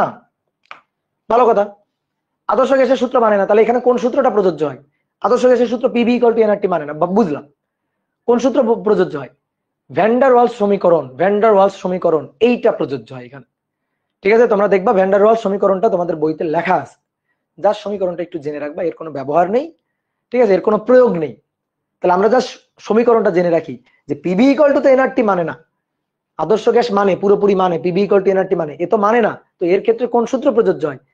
ভ্যান্ডার ওয়ালস সমীকরণ প্রযোজ্য হয়। তো সমীকরণটা অনেকটা এরকম, পিভি ইকুয়াল টু এনআরটি এর মতো। তো পি এর সাথে a n square divided by V square, এটা যোগ হবে পি এর সাথে, আর ভি আছে তো মনে রাখার সহজ উপায়, ভি এর সাথে বিয়োগ হবে। কি বিয়োগ হবে? ভি মাইনাস এন বি, এটা বিয়োগ হবে, সমান সমান এই পাশে এনআরটি থাকবে, এই পাশে কি থাকবে? এনআরটি। এটা হচ্ছে ভ্যান্ডার ওয়ালস সমীকরণ, যেটা বাস্তব গ্যাসের জন্য প্রযোজ্য হয়। পি কি? প্রেসার। ভি কি? ভলিউম, আয়তন। এন কি? এই যে এন কি? মোল সংখ্যা। এন মোল সংখ্যা, আর মোলার গ্যাস কনস্ট্যান্ট, টি টেম্পারেচার। তাহলে ঝামেলা লাগলো কি? এ আর বি কি? এ আর বি হচ্ছে দুইটা আরবিটারি কনস্ট্যান্ট, এ আর বি এরা হচ্ছে কনস্ট্যান্ট, এবং এই কনস্ট্যান্ট ভিন্ন ভিন্ন গ্যাসের জন্য ভিন্ন ভিন্ন। ধরো যে দ্বিপরমাণু গ্যাসের জন্য একরকম মান, তারপরে এক পরমাণু গ্যাসের জন্য একরকম মান, এরকম ভিন্ন ভিন্ন গ্যাসের জন্য এ আর বি এই কনস্ট্যান্টের মানটা হচ্ছে ভিন্ন ভিন্ন। তো এটা নিয়ে ধরো যে এই ভ্যান্ডার ওয়ালস সমীকরণ নিয়ে, এটা নিয়ে তোমরা ভবিষ্যতে পড়াশোনা করতে চাইলে করতে পারো। বিশেষ করে মনে হয় ইলেকট্রিক্যাল লাইনে, ইলেকট্রিক্যাল ইঞ্জিনিয়ারিং লাইনে পড়লে লাগবে না, হয়তো মেকানিক্যাল ইঞ্জিনিয়ারিং লাইনে পড়লে লাগতে পারে। তো এটা নিয়ে তোমরা তখন আলোচনা করবা। তো এটা নিয়ে আমাদের এখন আলোচনা নেই, এখন আমাদের হচ্ছে আদর্শ গ্যাসটাই হচ্ছে আমাদের বন্ধু, আমাদের আলোচনা হচ্ছে আদর্শ গ্যাস নিয়ে। এবার দেখো আমি মুখস্থ করে কতগুলো বৈশিষ্ট্য লিখছি না, মুখস্থ করে। আসলে আমরা মুখস্থ করি নাই, এই যে বৈশিষ্ট্যগুলো লিখছি এটা মুখস্থ করি নাই, বুঝে বুঝে লিখছি, এবং আজীবন আমার মনে থাকবে, আমি কখনো ভুলে যাবো না, ইভেন তুমিও ভুলে যাবে না। এবার আসো দেখো, জাস্ট এই চিত্র দুইটা মাথায় রাখলে এগুলা বুঝে বুঝে লেখা যায় এবং একটার সাথে আর একটা লিঙ্ক আপ আছে। এইবার আমি তোমাদের জিনিসগুলা শিখাই দিই। দেখো দেখো চিত্র দেখে তোমার বলতে হবে। এই বাংলা কথাগুলোর দিকে তুমি তাকায়ও না, চিত্রটা দেখো। অণুগুলার আকার অতি নগণ্য। অণুগুলার আকার, এটা আমি আদর্শ গ্যাসের কথা বলতেছি, অণুগুলার আকার অতি নগণ্য। অণুগুলার আকার অতি নগণ্য হওয়ার কারণে পাত্রের আয়তনের তুলনায় গ্যাসের আয়তন অতি নগণ্য। এবার অণুগুলার আকার ক্ষুদ্র, পাত্রের আয়তনের তুলনায় গ্যাসের আয়তন অতি নগণ্য হওয়ার কারণে অণুগুলা পরস্পর থেকে দূরে অবস্থান করতেছে, আন্তঃনবিক ফাঁকা স্থান বেশি। আন্তঃনবিক ফাঁকা স্থান বেশি হওয়ার কারণে অণুগুলার মধ্যে আন্তঃনবিক আকর্ষণ বিকর্ষণ বল নেই বললেই চলে, নেই, একেবারে শূন্য। আন্তঃনবিক আকর্ষণ বিকর্ষণ বল নেই যেহেতু, সেহেতু এজেন্ট দ্বারা এই আকর্ষণ বিকর্ষণ বলের বিরুদ্ধে কোনো কাজ করা লাগবে না, তার মানে কোনো বিভব শক্তি নেই। যেহেতু বিভব শক্তি নেই, তার মানে সমস্ত শক্তি গতিশক্তি। যেহেতু সমস্ত শক্তি গতিশক্তি, তাহলে অন্য কোনো শক্তিতে কনভার্ট হওয়ার সুযোগ নাই। তাহলে সংঘর্ষটা হবে স্থিতিস্থাপক সংঘর্ষ, সংঘর্ষের আগের গতিশক্তি পরের গতিশক্তি সমান সমান থাকবে। আর দুটো সিঙ্গেল বৈশিষ্ট্য একটু মাথায় রাখবা। সেই সিঙ্গেল বৈশিষ্ট্য হচ্ছে পরম শূন্য তাপমাত্রায় নেওয়া যায় আর পিভি ইকুয়াল টু এনআরটি মানে। এই ক্ষেত্রে একই রকম কথা, এই ক্ষেত্রেও একই রকম কথা। ধরো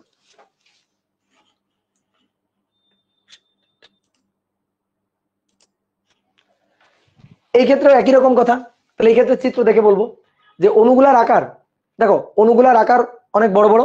তাহলে অণুগুলার আকার অনেক বড় বড়, পাত্রের আয়তনের তুলনায় অণুর আয়তন বা গ্যাসের আয়তন নগণ্য না। যেহেতু নগণ্য না, তার মানে দুইটা অণু পরস্পরের খুব কাছাকাছি অবস্থান করতেছে, কাছাকাছি অবস্থান করতেছে, দূরত্ব কম, এই কারণে আন্তঃনবিক আকর্ষণ বিকর্ষণ বল আছে। যেহেতু আন্তঃনবিক আকর্ষণ বিকর্ষণ বল আছে, সেহেতু এই আন্তঃনবিক আকর্ষণ বিকর্ষণ বলের বিরুদ্ধে এজেন্ট দ্বারা কাজ হবে, যেটা বিভব শক্তি হিসেবে জমা হবে। যেহেতু বিভব শক্তি আছে, সমস্ত শক্তি গতিশক্তি না।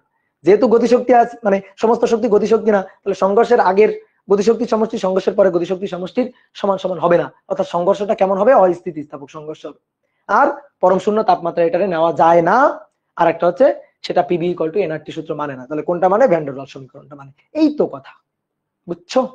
এবার একটা জিনিস দেখো, পরীক্ষায় যেটা আসে, বাস্তব গ্যাস কোন শর্তে আদর্শ গ্যাসের মতো আচরণ করে, আর আদর্শ গ্যাস কোন শর্তে বাস্তব গ্যাসের মতো আচরণ করে। ঠিক আছে, ভালো করে বুঝবা যে এইটা কখন এইটার মতো আচরণ করবে, বাস্তব গ্যাস কখন আদর্শ গ্যাসের মতো আচরণ করবে, আর আদর্শ গ্যাস কখন কোন শর্তে বাস্তব গ্যাসের মতো আচরণ করবে। দেখো ভালো করে বুঝবা। অণুগুলা পরস্পরের খুব কাছে আছে, এই কারণে সে বাস্তব গ্যাস। অণুগুলা যদি পরস্পর থেকে দূরে সরে যাইতো, তাহলে তাদের আন্তঃনবিক ফাঁকা স্থান বাড়তো। আন্তঃনবিক ফাঁকা স্থান বাড়লে আকর্ষণ বিকর্ষণ বল কমতো, আকর্ষণ বিকর্ষণ বল শূন্য হইতো, শূন্য হইলে বিভব শক্তি থাকতো না, সমস্ত শক্তি গতিশক্তি, অর্থাৎ তখন এই বৈশিষ্ট্যগুলো মানত। তাহলে কি করতে হবে?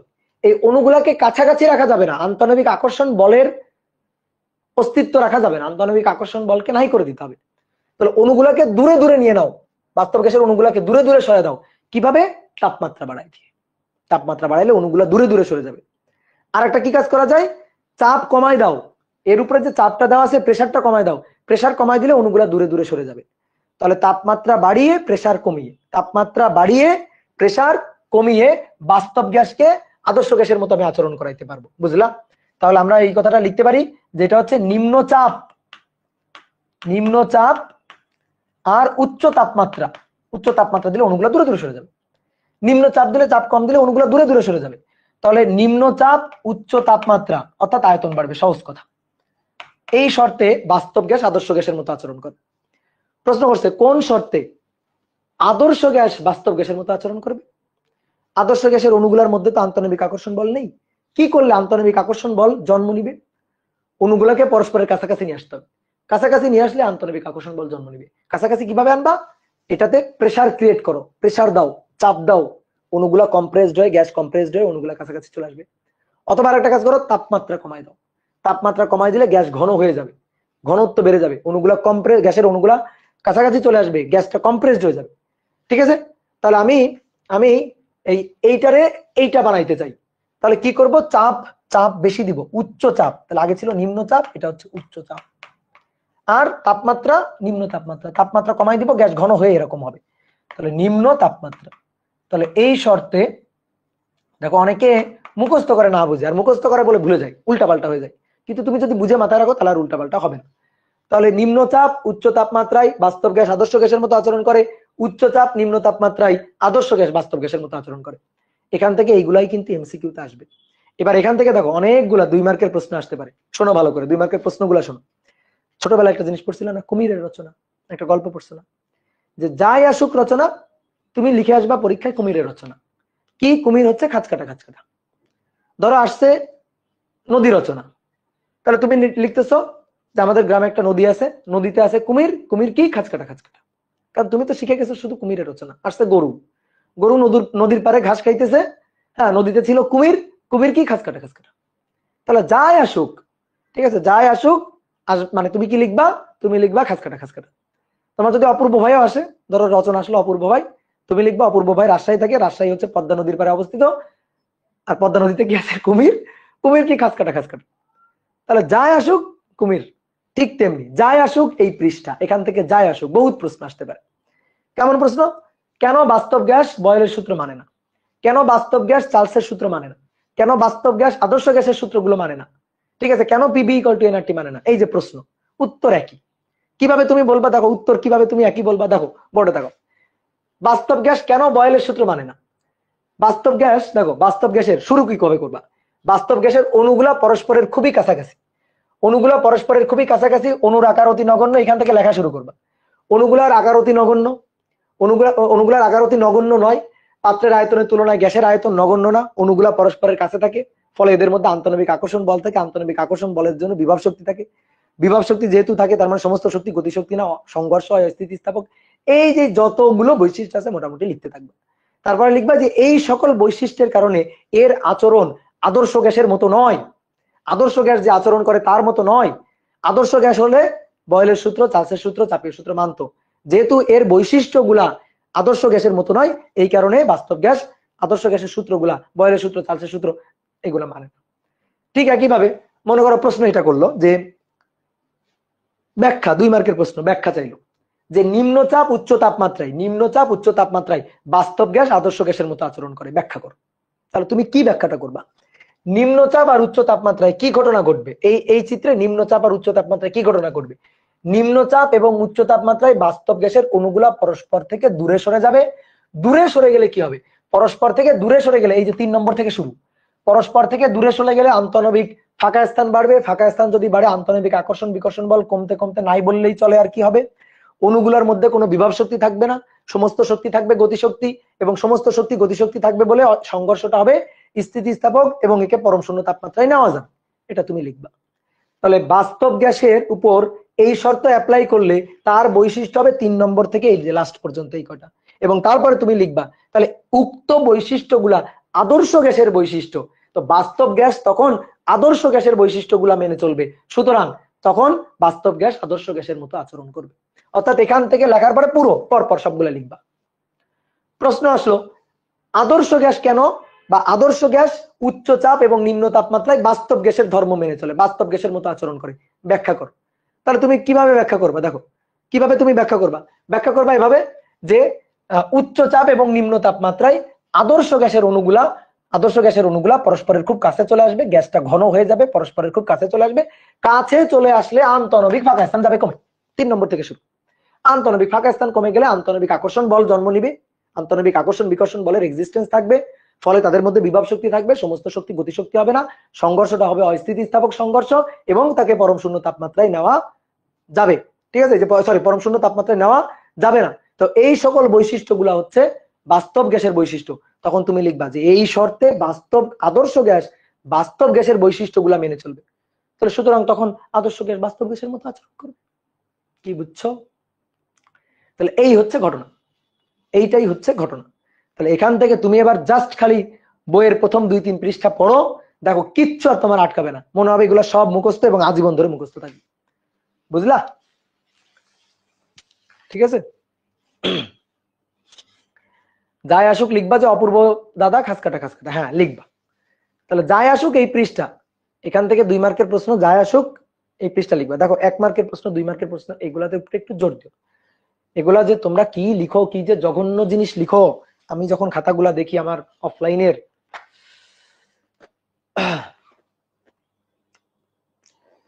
রিফা, সঞ্জিদা, সিনথিয়া ম্যাথ করান হার্ড হার্ড। আচ্ছা ঠিক আছে, ওকে।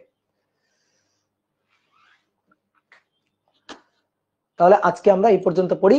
এবার শোনো, পরের দিন আমরা অনেকগুলা ম্যাথ করব, পুরো স্লাইড জুড়ে ধরো অনেকগুলা, অনেক টাইপের, ভেরিয়াস টাইপের বিভিন্ন ধরনের ম্যাথ থাকবে। ওই ম্যাথ গুলো আমরা পরের দিন প্র্যাকটিস করব।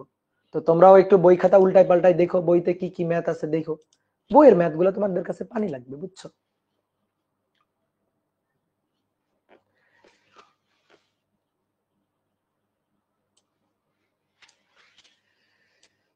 তোমরা পরীক্ষাগুলো দিও কিন্তু, এই যে পদার্থের গাঠনিক ধর্মের পরীক্ষাটা আমি নিছি, ওই পরীক্ষায় দেখি যারা ভালো করছে তাদের আমি ছবিগুলা কালেক্ট করে একটা ক্লাস করে আমি পোস্ট দিয়ে দিব না পাবলিক গ্রুপে। তোমরা পরীক্ষাগুলোর উপরে জোর দিবা, বুঝছো?